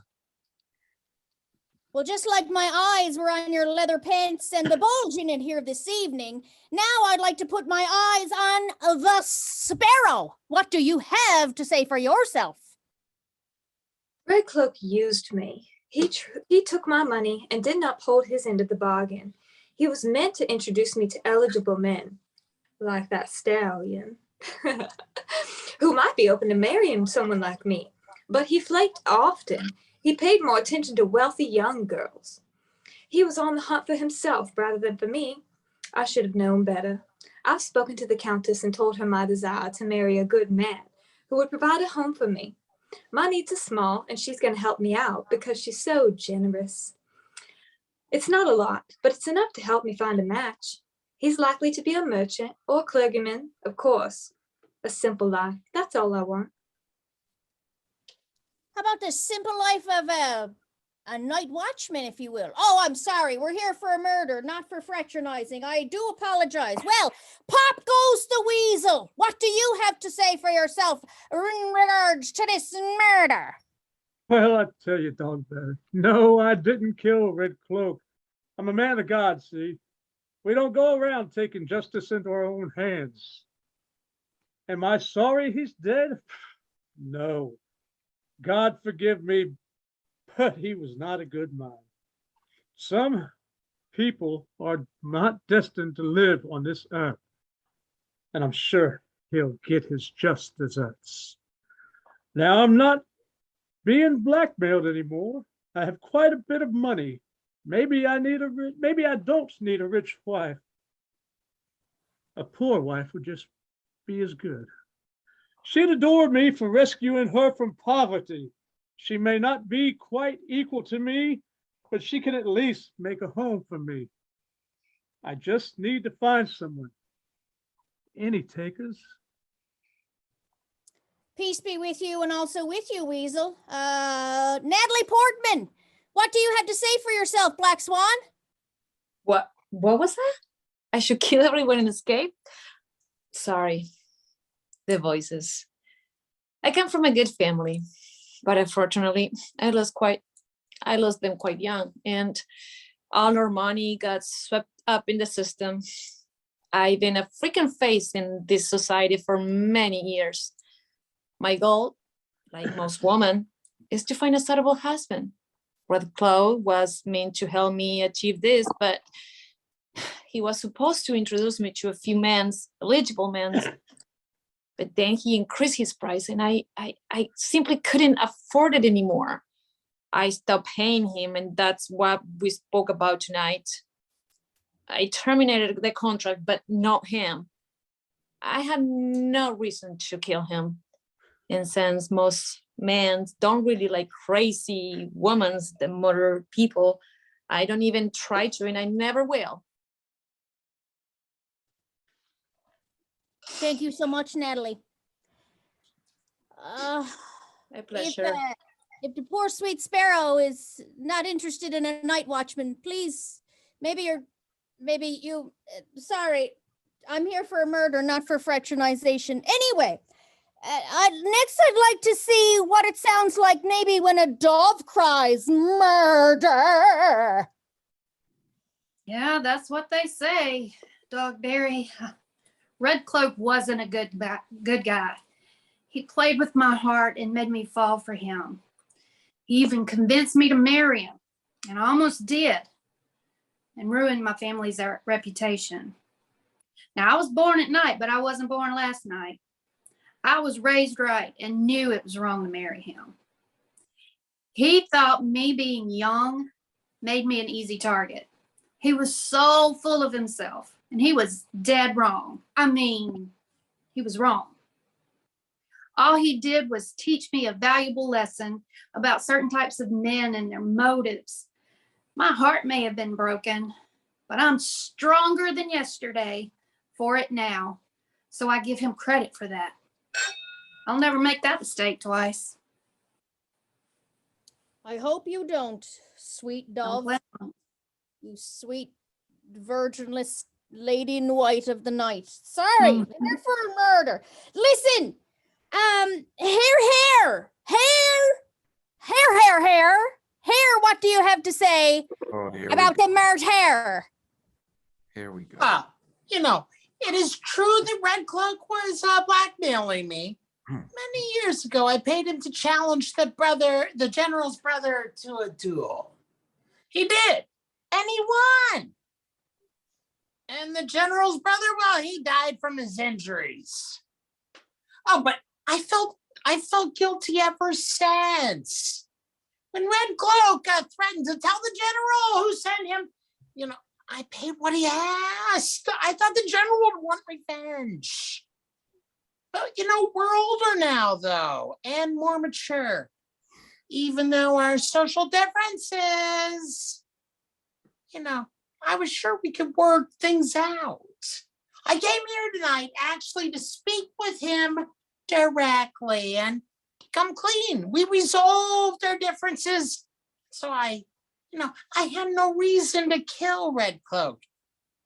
I wasn't being blackmailed anymore. And I certainly do not want any more blood on my hands. Or I'm sure does anyone else here this evening. Another lady I don't want to get caught in a trap with here tonight is, in fact, the fabulous Fury. Yes, Mouse. Damn it, I need cheese. What do you have to say for yourself? My position in the general's house is very precarious. At any moment, he could just decide to cast me out, and I'd have to look after myself. And I can't do that. I'd fall to ruin. I have to be very careful of what I say and do. I'm judged and watched. Like the algorithm in the For You page. I couldn't risk it angering him by going against him by engaging in any sort of conversation with a man like Red Cloak. Attending a party, secretly inviting him here, and then killing him? Oh my gosh. All these things would seriously jeopardize my position. I'm not sorry he's gone, but it wasn't by my doing. Shark, your booming voice has been very quiet here this evening. I'm sure our audience would love to actually hear you whisper the mellow tones of a luscious bass. You were the general's son. You had every reason to kill Red Cloak. Speak now, you fantastic animal. Listen, I shouldn't even have to answer this question, to be honest with you. I didn't kill Red Cloak. My father tried to blame him for my brother's failings, and being powerful, he was able to do that. My brother is to blame for our tarnished reputation more than anyone. Red Cloak did try and win my sister's heart. She's got a large fortune. Red Cloak was just one of many who tried to prey on her for that money. I wouldn't kill him over that unless I planned to kill everyone who had tried it before. I'm not sorry he's dead, and I wouldn't put it past my brother to kill him either. But my hands, they're clean, all of them. I know where half these ladies tonight would like your hands to be, but now, pussycat, kitty cat, meowsicle, magical cats, mystical cats, magical cats, magical cat, you had reason to rely on this murder here this evening. You have to rely on your family for support. You needed money that your husband gave him. What is your statement? Tell me what's new, pussycat. Whoa, whoa, whoa. Red Cloak knew how important that money was to me and my children. It would have meant that we could support ourselves and cover my daughter's dowries too. He didn't care though, and left us in a worse position than we were before. I'm not the least bit sorry that Audius Man is dead. But it wasn't me who killed him. He would never trust me enough to take a drink from me, not after what he took. Our money like that? My only hope is that my children marry well. They're good people. And until then, my siblings agreed to support us as long as we needed. So. Pussycat, that was a perfectly good alibi. But now let's see if the wolf can huff and puff and blow an alibi my way. Listen, Red Cloak was a military man like me. I'd hoped that he'd have some sense of duty and honor, but he didn't. It's no surprise, really, that someone killed him. But it wasn't me. I'd hoped to speak to him tonight to settle the matter as gentlemen, but someone had other ideas. Oh well. Time to turn my attention back to other matters, such as marriage. I just need to find a wife. Ideally, one with money, so she can support us both. Any takers? Very, very interesting, ladies, as you, I'm sure they'll be lining up for you at the end of the evening. Next, Fox, you had solid reason to kill Red Cloak. Ding, ding, ding, ding, ding, ding, ding, ding, ding. What does the fox say? Butterflies in the sky. Oh, sorry. Listen, Red Cloak was a good businessman. He knew what he was doing, and he knew the subtle investments for me to make. And they were beneficial to me. He made me money. Everything I earn now is honest. And I am no longer being blackmailed. I certainly did not kill Red Cloak. Blackmail was a constant reminder of that, and so was Red Cloak. And that's how I got rich. I don't want to be reminded of that. I am an honest man now, and a very rich one at that. Any ladies? Anyway, I just want to settle down now and live a quiet, rich life.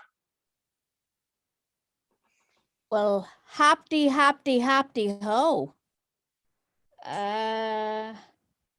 Tonight I've seen a lot of your faces. I've seen green alligators and long neck geese, some humpty-back camels and some chimpanzees, but the loveliest of all is the unicorn. Did you murder Red Cloak? Like I said before, I'm the type of person that falls in love very quickly, and I'm in tune with my emotions. I'd rather show too much affection than too little, okay? So hear me out. Because of that, people think I'm like slightly crazy or whatever, but I mean, I'm just passionate. I can't say I'm surprised that you thought I might be Red Cloak's killer, given our history and all. But don't worry, I can be sensible, and I mean, deep down, I knew it was never gonna work out. Unicorn, I have to admit here this evening, I don't actually know if you're speaking or if this is a challenge from Scott D. Henry's lip sync. What I'm trying to say is you're 3 sheets in the wind and 4 farts in the pepper box. Everybody here tonight is yet but a suspect. The only person who hasn't showed up here is Harry Potter and the Order of the Phoenix. What do you have to say for yourself?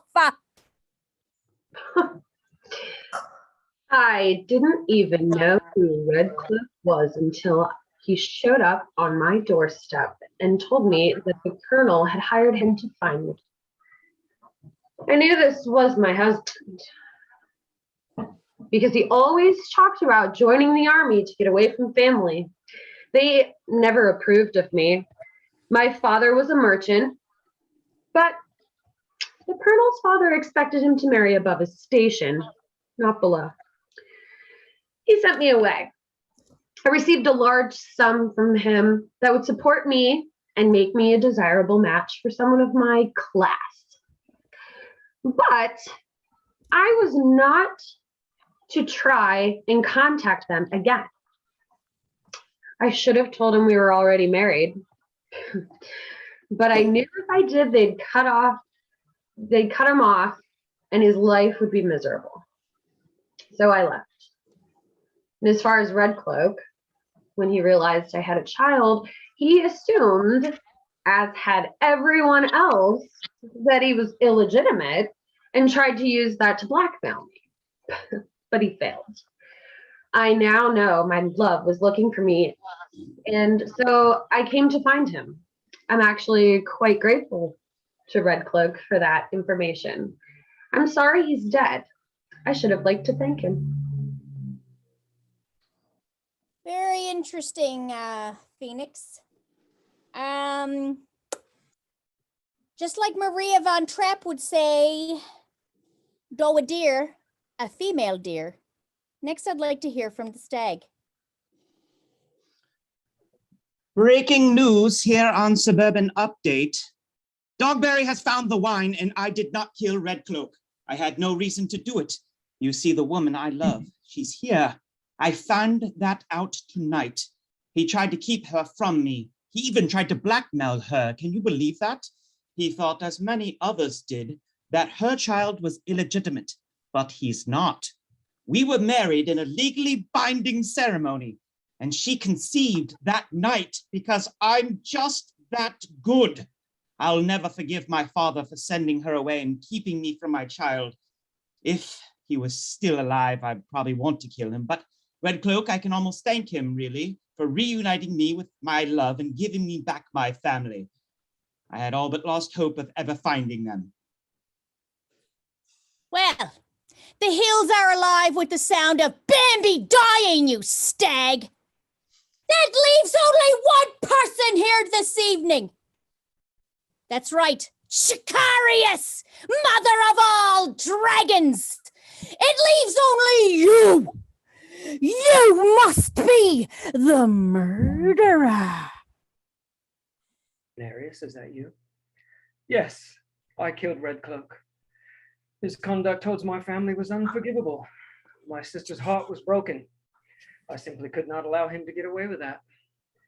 Red Cloak knows how important money and power are, and he knew there would be consequences for going against me. It was made abundantly clear to him when his loan was rejected. He then tried another way to get money, and that was simply a step too far. Now, arsenic is surprisingly quite easy to get a hold of. It's found in everyday items, in fact. It's also invisible when added to liquid. The only clue might be an almond smell. However, the Countess's favorite food just happens to be sugared almonds, and there was an entire plate full of them on the terrace. So naturally, everyone would simply assume the smell was coming from there. Red Cloak would recognize my handwriting. My writing looks elegant and reflects that of a respectable member of the gentry. So I knew Red Cloak would meet me, as we still had so much unfinished business to discuss. I made sure I'd spoken to the servants to bring 2 glasses of the finest wine out onto the terrace for me. While everyone was busy in the main hall, no one noticed me slip the powder into the goblet. It takes but a few seconds for it to vanish into the liquid, and so when Red Cloak joined me, I was all apologetic and full of smiles, and he suspected nothing and simply accepted the drink. Once he'd taken the first sip, I knew it would only be a matter of moments until it kicked in. So I claimed I needed to use the privy, told him enjoy the drink, I'd be right back in a bit, then slipped away quietly back into the hall. I was here when he collapsed, and I simply feigned surprise with everyone else when the death was announced. I'm not at all sorry he's dead. Many people wanted to get him and get him gone. I was just the first to get to him. Well, let's be honest, there's really no case here. He was not a popular man, and he simply paid the ultimate price for it. Very interesting. Leonard Burns! I told you it was dragging all along. I think it's time now to wrap it up and do your deadly doodly deeds. I don't know what I'm saying, Leonard. I'm in it. I got it. So listen, before I announce the winner of Who Guessed the Murderer first and correctly, I want to invite all of you to stay after the show. We're going to do a Q&A with the cast, and we're going to do a curtain call. And during the curtain call, as I announce the characters, that's when we will announce who won Best Character, depiction and also a best costume. With that being said, Black Star Alley 7 guessed correctly the murderer first. And so you need to get with LJS Productions on either TikTok or on Instagram. We need your email address so we can choreograph the prize. Nice job. Okay. Yes, it's very good. So here's the curtain call. Here we go. laugh You guys now? ready? So what I'm going to do is I'm going to announce the character and name, and then you guys can say a little something like real quick because it's a big cast, right? Let's get through it till we get to the Q&A. So we have up first is going to be the understudy, who was Lynn McCormick, and this is the person that really was behind the scenes and was filling in when we needed to. If somebody didn't show up, this would have been our person. I want to tell you, everybody, that I think you did a fabulous job, and I had a wonderful time taking all of your roles one little piece at a time. This was a wonderful performance. Thanks for including me. Bye-bye. Thank you so much, Lynn. We couldn't do it without you, honestly.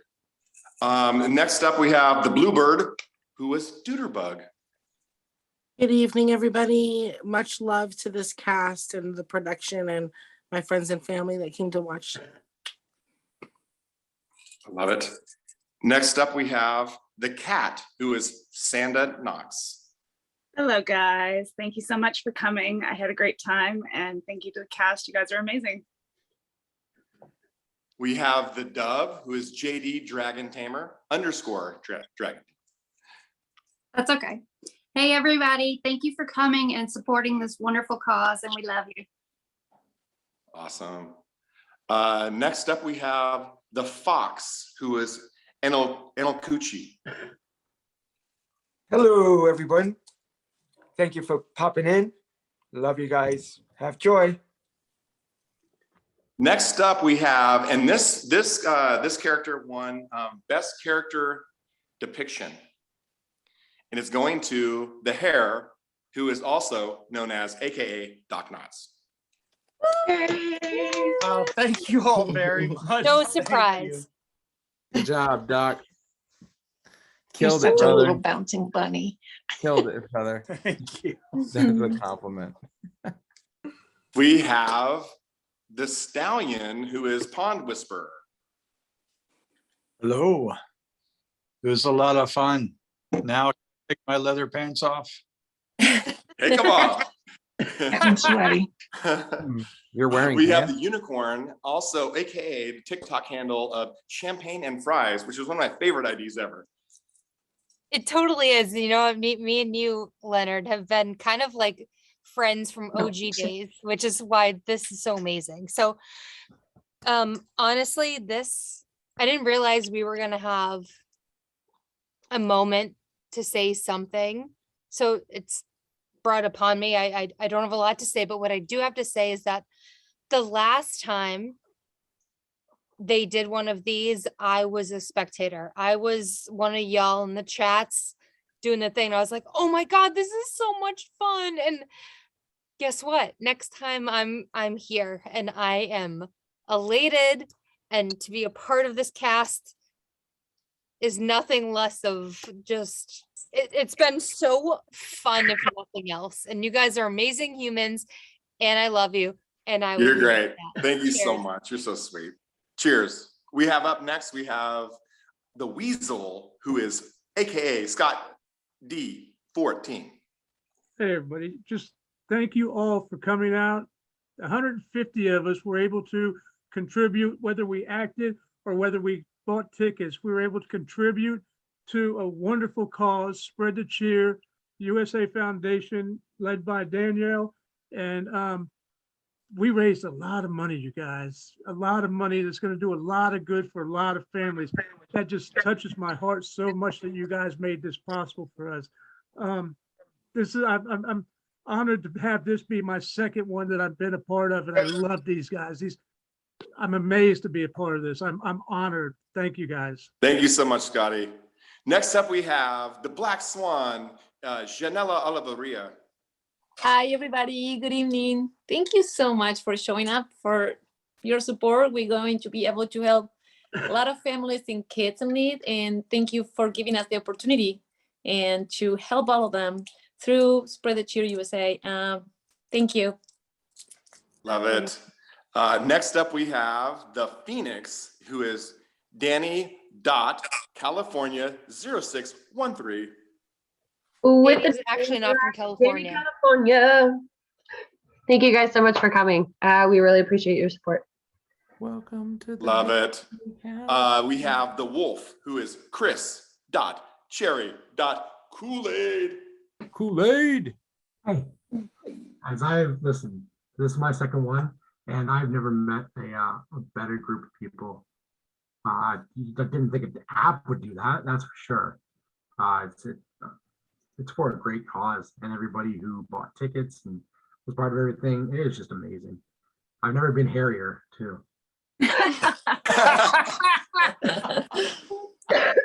So next up we have the Shark, who is Liquid Shano.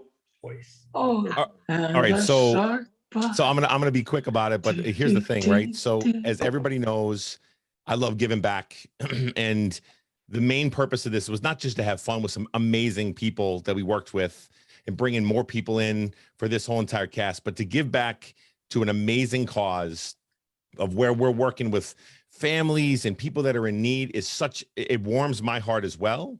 And I think I want to thank every single one of you for purchasing tickets. And it was so much fun going into so many different lives to talk about all this stuff, to try to recruit and promote and do all kinds of stuff. And people received it so well. It's an amazing thing. Thank you so much, LJ and S, behind the scenes work that you guys all did. It was amazing. And Sheila for writing the script. Amazing stuff. Thanks so much. Hold on, let me say one thing. Shane, you cannot speak to all of us that love you so much, wearing that amount of eye makeup, because Right? it's So listen, it's like you're like, yeah, let me said- just take it serious for a minute. Let me just take it like on a real just- level. And then we're looking at you and we're like, this is our dude, bro. This is our dude. We love you. We love you as much as you love us. Thank you so much. Somebody just for asked the to do a song eyeliner. request. We all appreciate it. Okay, here we go. Let's get through this. We have a big cast. But somebody did want a song request, Shane. Just saying that for later. Next up, we have the Sparrow, who is Mama AD2009. Ashley. Thank you so much. I also was a spectator at the last one, and I dressed up as a pirate and everything, and it was so much fun to watch and support. It's such a great cause. To LJS Productions, you guys have been amazing. Thank you for everything you do, and I'm so happy to be a part of this and have met so many wonderful people. So great. Next up, we have, let's just get through this one really quick. This guy. We have the Stag. It's Martin SWT. Fast as possible, Martin. Yeah, right. Thank you, Leonard. My best friend on TikTok. My very best bromance. This is also my second production with LJS for the murder mystery, and just a fantastic group of people to work with for an absolutely phenomenal cause. So I thank you, honestly, Leonard. Thank you for dragging me, kicking and screaming into this, because I wouldn't go away now. This is fantastic. Thank you so much, man. I appreciate you. And yeah, the community violation guidelines and all that stuff. Martin Stagg, he was wearing a costume last time. We were wearing a costume. Yes. He comes back, 3-piece suit. He's like Men in Black. Boom. Black. So the next step we have, and so let me just take a little quick pause. This person won Best Character, and they were also the murderer. It's the dragon, some guy Danny. That guy It's your handwriting that gave you away, baby. It's all the masks you made. Take a bow. Let Danny take a bow. I just want to say to the audience, thank you for supporting the cause, because kids in the holidays is a big thing for me. To the cast, thank you for having me back again. I'm humbled and honored to be a part of it. So thank you. Raise your hand if you're wearing one of the masks he created. Oh, yes. I freaking wish. Mine. I freaking wish. He made mine. But no. He made mine. The Black He Swan. made Black Swan. 9. Cool. Good for you guys. Danny and Report I. is salty. Yeah, good for you. Good Danny's for you. serious Good for MVP you. in this production, I Let's must get say. through these. Guys, we I gotta love you keep guys. Let's get going. through We've this, got a guys, big guys. task. Let's get It's through already it. 10 o'clock. Let's get through it. Danny and I, we've been through some stuff together. Love him. Here we go. The Countess, Famright, Inga. Hello, everybody. So this is my third my third murder mystery. I am super appreciative of both the LJS Creative Productions. Please go follow them. Please audition. Please be a part of this. Anybody can do it. Don't be intimidated. And then just, you know, Chief Nitro, we love you. Danny, I mean, everybody in here. I'm just so grateful to be in here. You guys, mwah. So next up, and I'm just gonna like really quickly, it's a big cast. It's been a very challenging couple of years for everybody here, right? And the last couple, let's say weeks, has been really challenging. And we still made it through. And not only didn't we make it through, we made it through, we crushed it. And this next person, I adore her immensely. Dogberry, Tina Madlips, take it back. Tina. Love you, Tina. Where'd she go? Love your face, Tina. Love your I don't face. know if you want, but you know what? She's been a You guys, goddamn just a moment. trooper. Let her talk. Hold on. Okay, She here? Yes. she might not be here. No, she's she's here. I don't here. think she's here. I'm just saying. I She's here. She's here. She's Please just just having a mute, hard time guys. speaking. Shane, it started with your duet. My mom literally she was blind, so she has dial-up internet. So I'm literally seeing barely anything. And Jalitiful, I still refuse to call you by your name.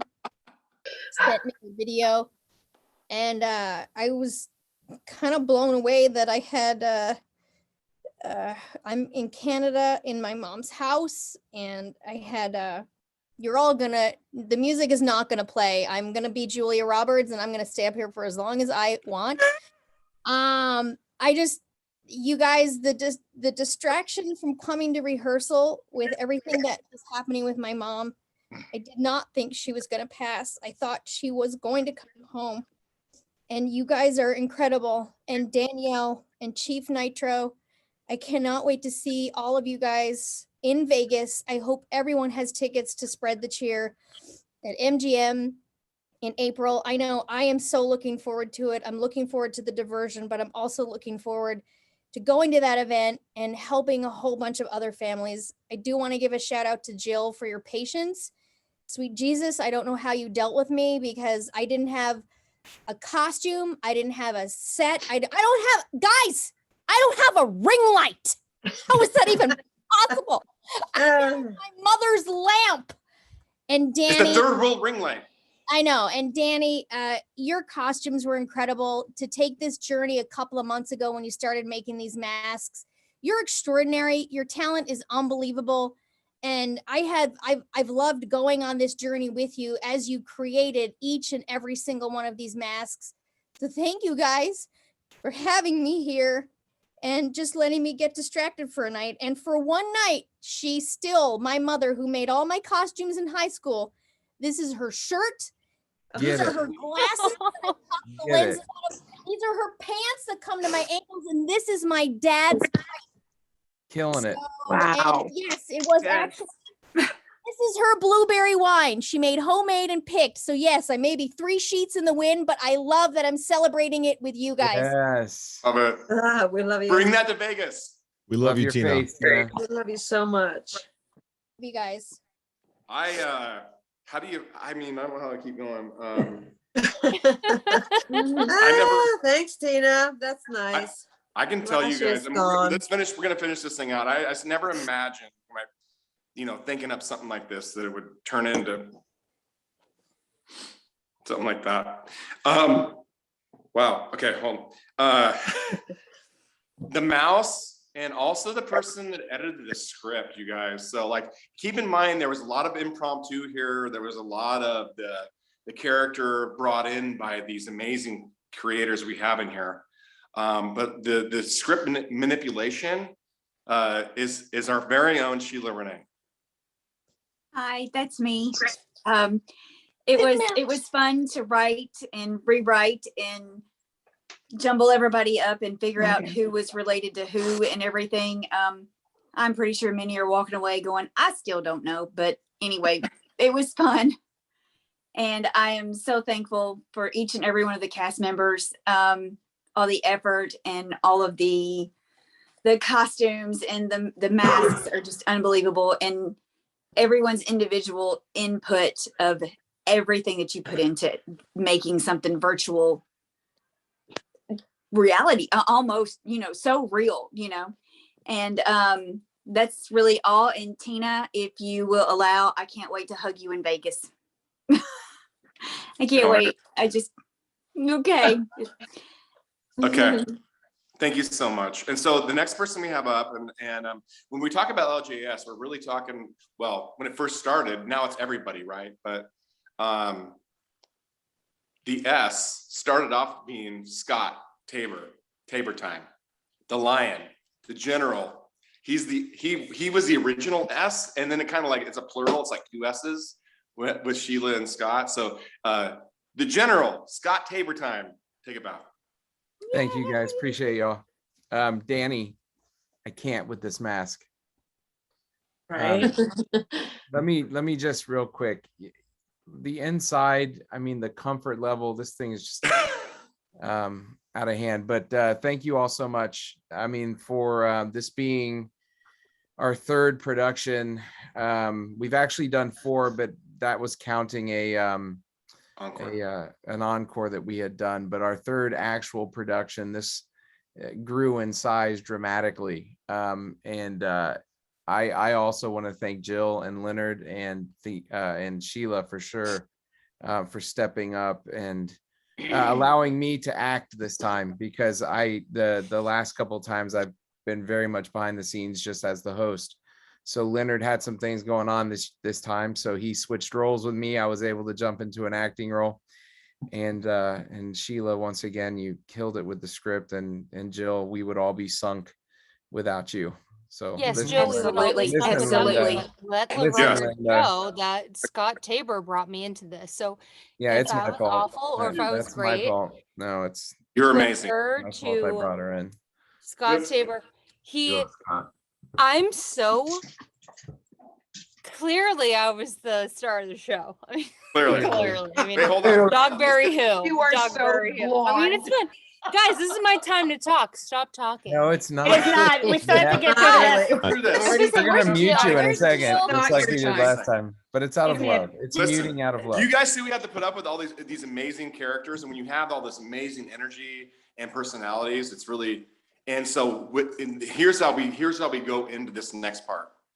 Imagine all these personalities and all this charisma, some of it, maybe not Marty, and so it's like wrangling cats.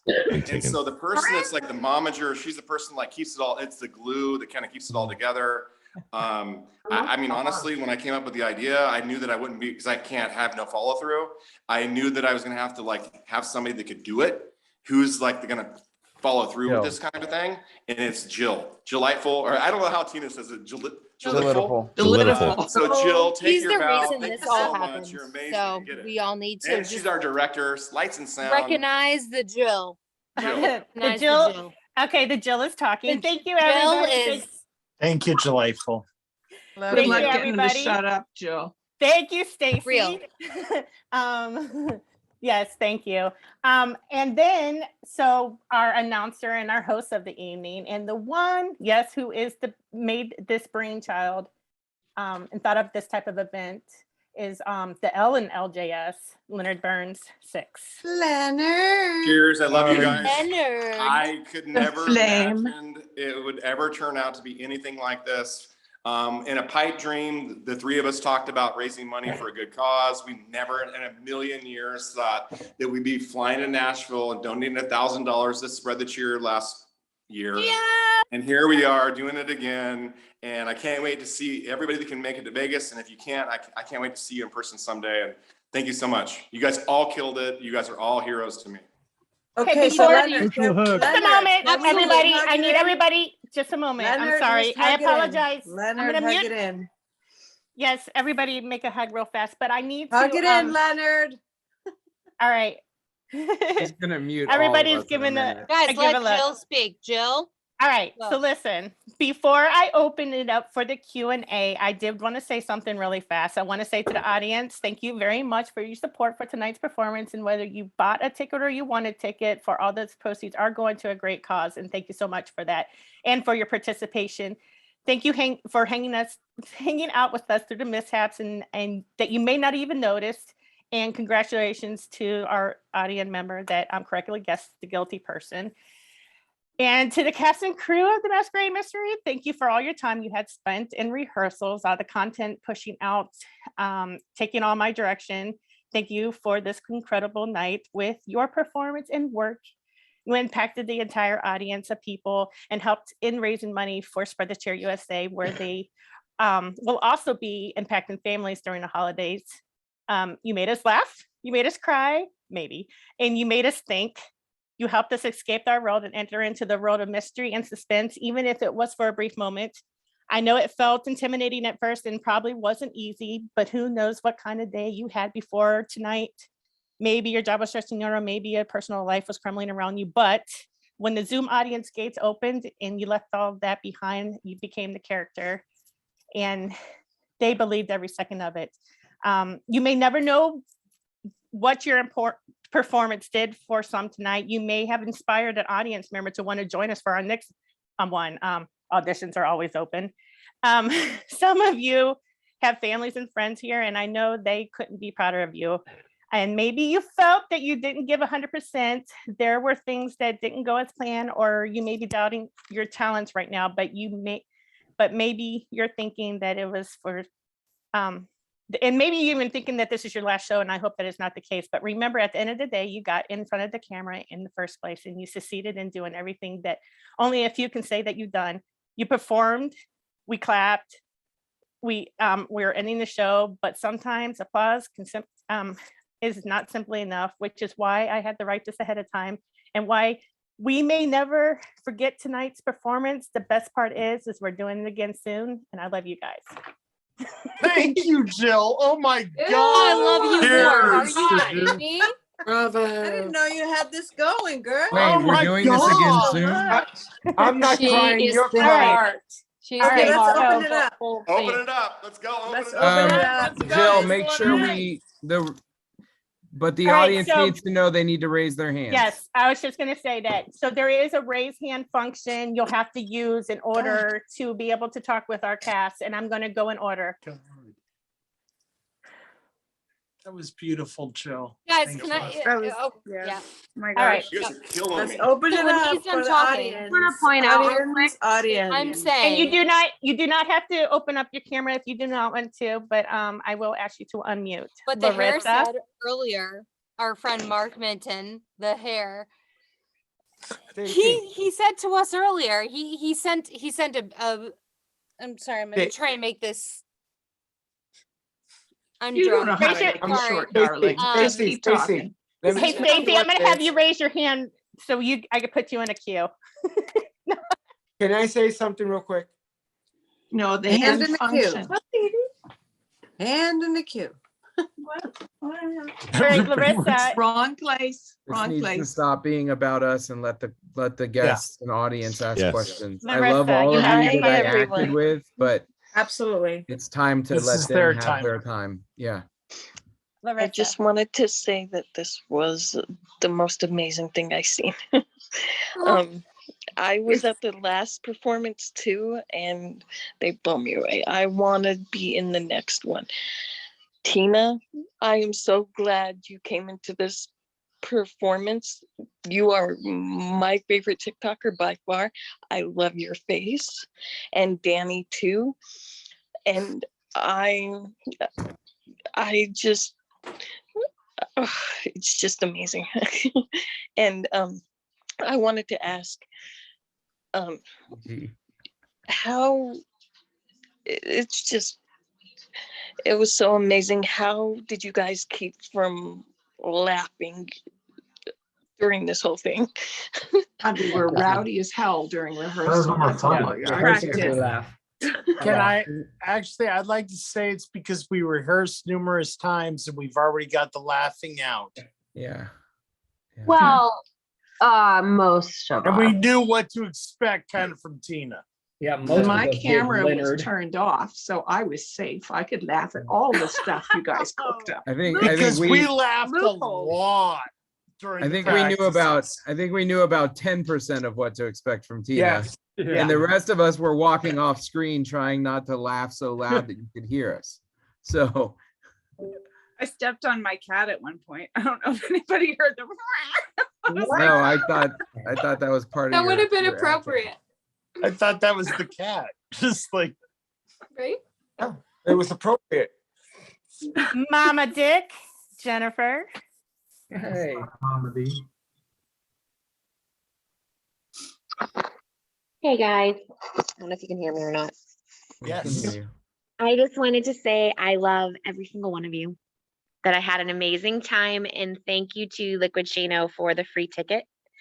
I was actually supposed to be a part of the very first one, and then I had to back out, and man, do I regret it now. So I just wanted to say thank you for an amazing night, and I love every one of you so very much. Love you, Jen. Thank you. Love you, Mama.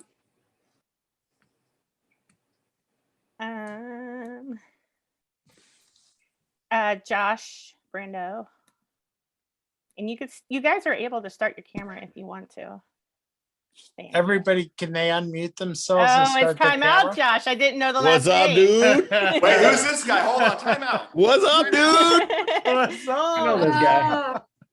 You guys, seriously, I have been sitting here this whole time eating pizza, eating popcorn, drinking Coke, and laughing. Seriously, you guys are phenomenal. Like all of you guys are phenomenal, helping out spread the cheer and helping us Love you, dude. raise money to help families is huge. And you know, like Tina said, you know, I want to see you guys in Vegas. Tina, I want to tell you, darling, I love you. We're here for you. We got your six all day. You're a beautiful, wonderful, amazing person. Danny knows how I feel about him, but I gotta throw it out there to Martin. Martin, man, you looking good as a stag there, bro. Looking good as a stag there. I definitely now feel like I want to dance with you, and I can't dance. Just the whole look today made that really want to happen. But I did want to thank all of you guys. Tonight was phenomenal. You guys are fantastic. You guys are incredible. The only question I have, let me freaking know when the next one happens, because I'm there. This was awesome. This was awesome. Love you, brother. Amazing. Thank you so much. I love you, Josh. Coming It soon. was nice you to talk guys. to you the other day. Yeah. I'm right there with you, bro. Yeah, Absolutely. Yeah. Absolutely. Love you, Josh. Marty looks good, horny. Yeah. I was gonna say Marty made everybody horny when he made. Yeah, Marty. I know. I Horny was is so good. I was feeling He I plays was the feeling horny you know. role the best. I felt like my I'm just saying what you were alcoholic saying. beverage Horny like of choice Marty. over here. He was judging me with it or Yeah. something, you know. We all know it. We all know. We all agree. Yeah. Marty's horny. 100%. Yeah. And we all want it. We're all here Absolutely. for it. Absolutely. Sorry. I just gotta figure out how Inga really literally made that mask look a part of her face.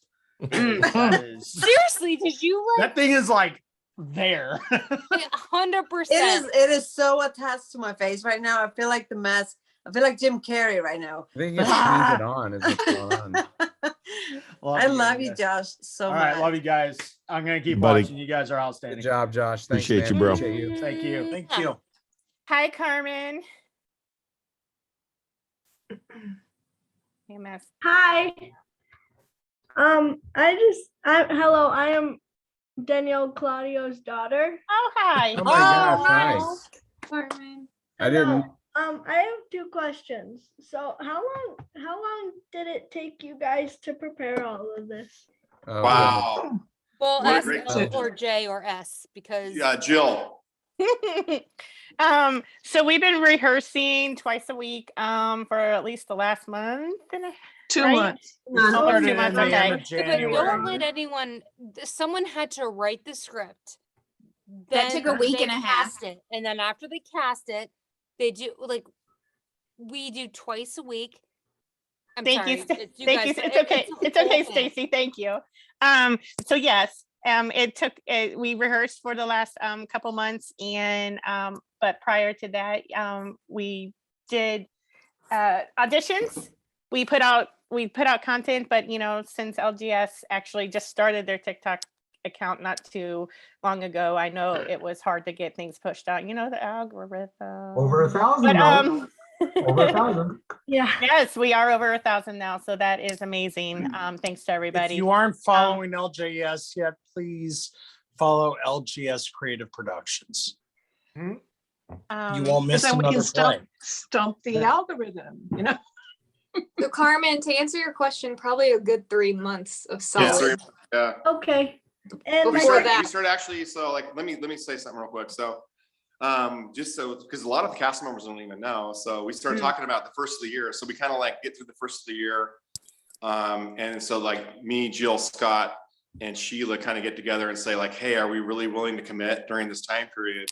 And I really wasn't actually. So I was going to be a host. And so you have it right. It took us the very first of the year, and here we are, March 13th. So it took about 14 4.5 months. Yeah. Very nice. Also, my second question is, can I audition? Absolutely. Absolutely. Yeah. Yep. What's the age limit? Yep. Because I'm only We don't 10. have one. You're The good. answer is yes. 10's the limit. We're gonna get a kid in there. Amazing. You have an amazing Okay. mother. Thank There's you. no limit, Great Carmen. job, You're in. everybody. Just you're welcome. Thank to you go. very much, Carmen. Are Yes. we Nice able of you to get have out you of come character? on. Because this mask is killing me. Take it off. Take it off. I already took my clothes off. Look at I- look that's at what Leonard. He I'm was saying, so like, kind of everybody personal, is Leonard. like Here we normal go. Here we human go. person. Leonard already Here we brought go. the guns See how out. fast It's Leonard was time to sleeping? show off. Come on, show it. I mean, Look but at I it. mean, Look it's at a it. lot. There's It's like a the, lot. It's a lot. Black All right, Jack. this whole thing Guys, just look at changed significantly. I do want to say one thing. Can I say one thing? What's cool about this one is the last one we did, we had an audience member that stuck around for the Q&A, and now she's part of the cast, and that to me is Cheers. pretty cool. That is amazing. Yeah. You know what I Stacey, want to say real to piggyback on that, Anel, is Ashley and I have been friends for about a year and a half here on TikTok, and she was dressed up for the last show as an audience member. I know. And I just think that she's an amazing individual, and I'm very stoked that she's a part of our group. Thank I you. was We all that. know I she's was. an amazing individual. I was 100%. that person that dressed up as a pirate to not be in the show. Hi, Lizzie. Hi. AKA Vegas Lizzie. Hi, Lizzie. Hey, Lizzie. Hello, Lizzie. So I wanted to tell you all that you, first of all, look fantastic. Like I was so impressed with all the masks and costumes, and apparently Danny, bravo, a lot of that was you. You all performed really wonderfully. My question's for Tina. First, Tina, I love you and I'm sorry for your loss. I'm really glad that you joined the cast.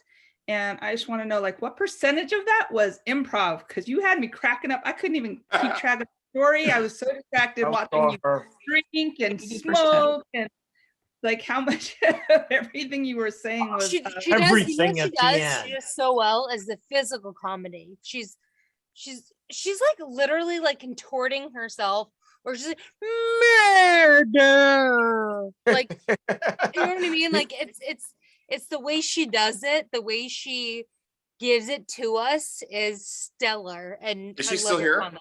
Yeah, she's there. Hi, Tina.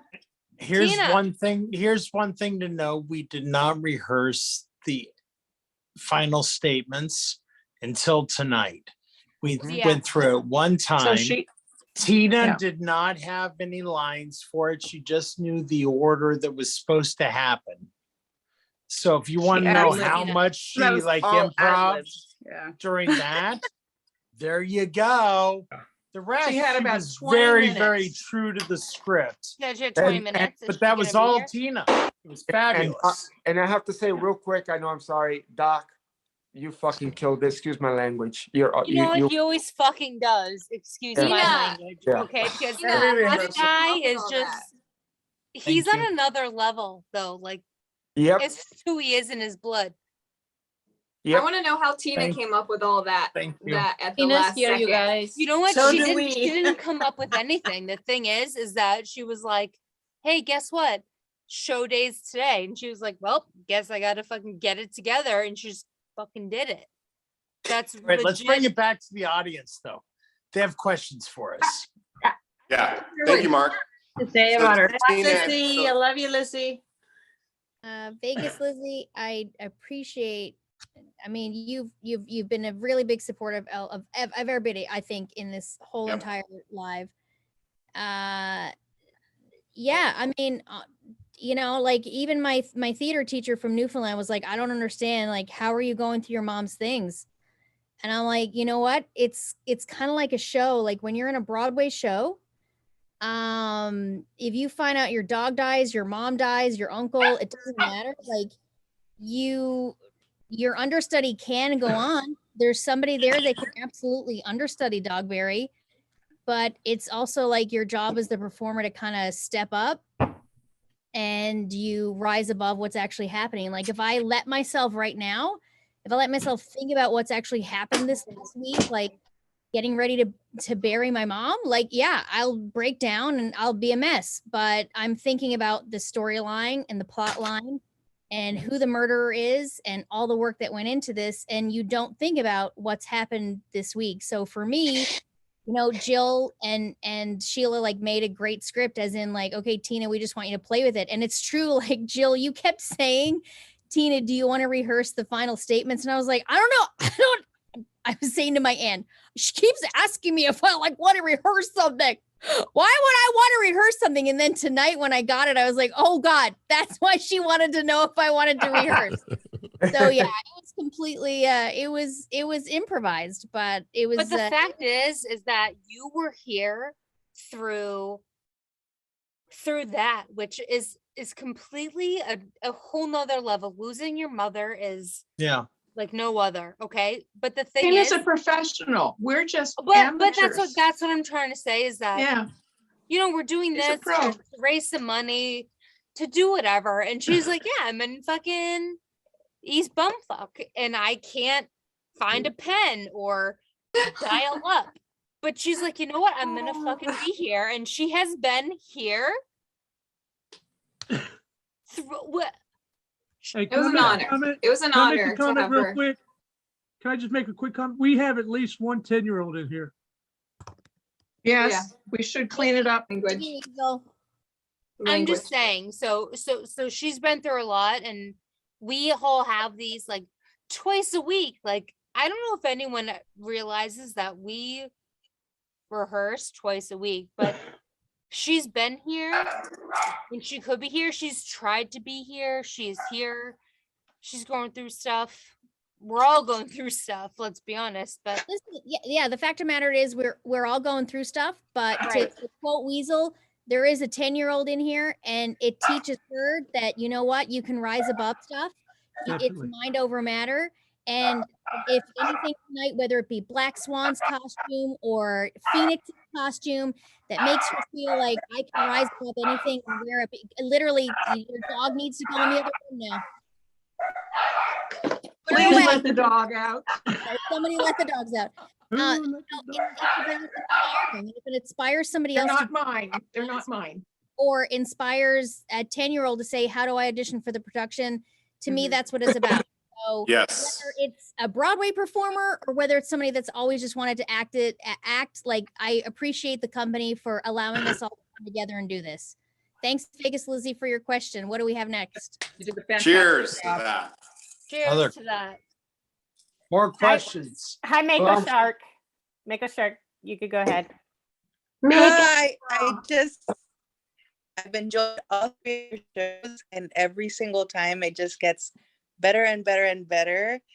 And I can't wait for the next one. And cheers to all you guys. How do you guys buy your costumes and find all that stuff? Because I feel like it would be like raiding Michael's, and I can't still imagine how you guys came up with that awesomeness, but Okay, you guys so did can I amazing. speak to this? Let me I speak to this. Okay, please let me speak to this. So half of us, like half and half, whatever, we come from all different backgrounds. So for me, I was the unicorn, right? So 100% came from my home. My kids gave me the wig and the unicorn, like, what do you call it? Oh, a headband, right? The whole thing. This right here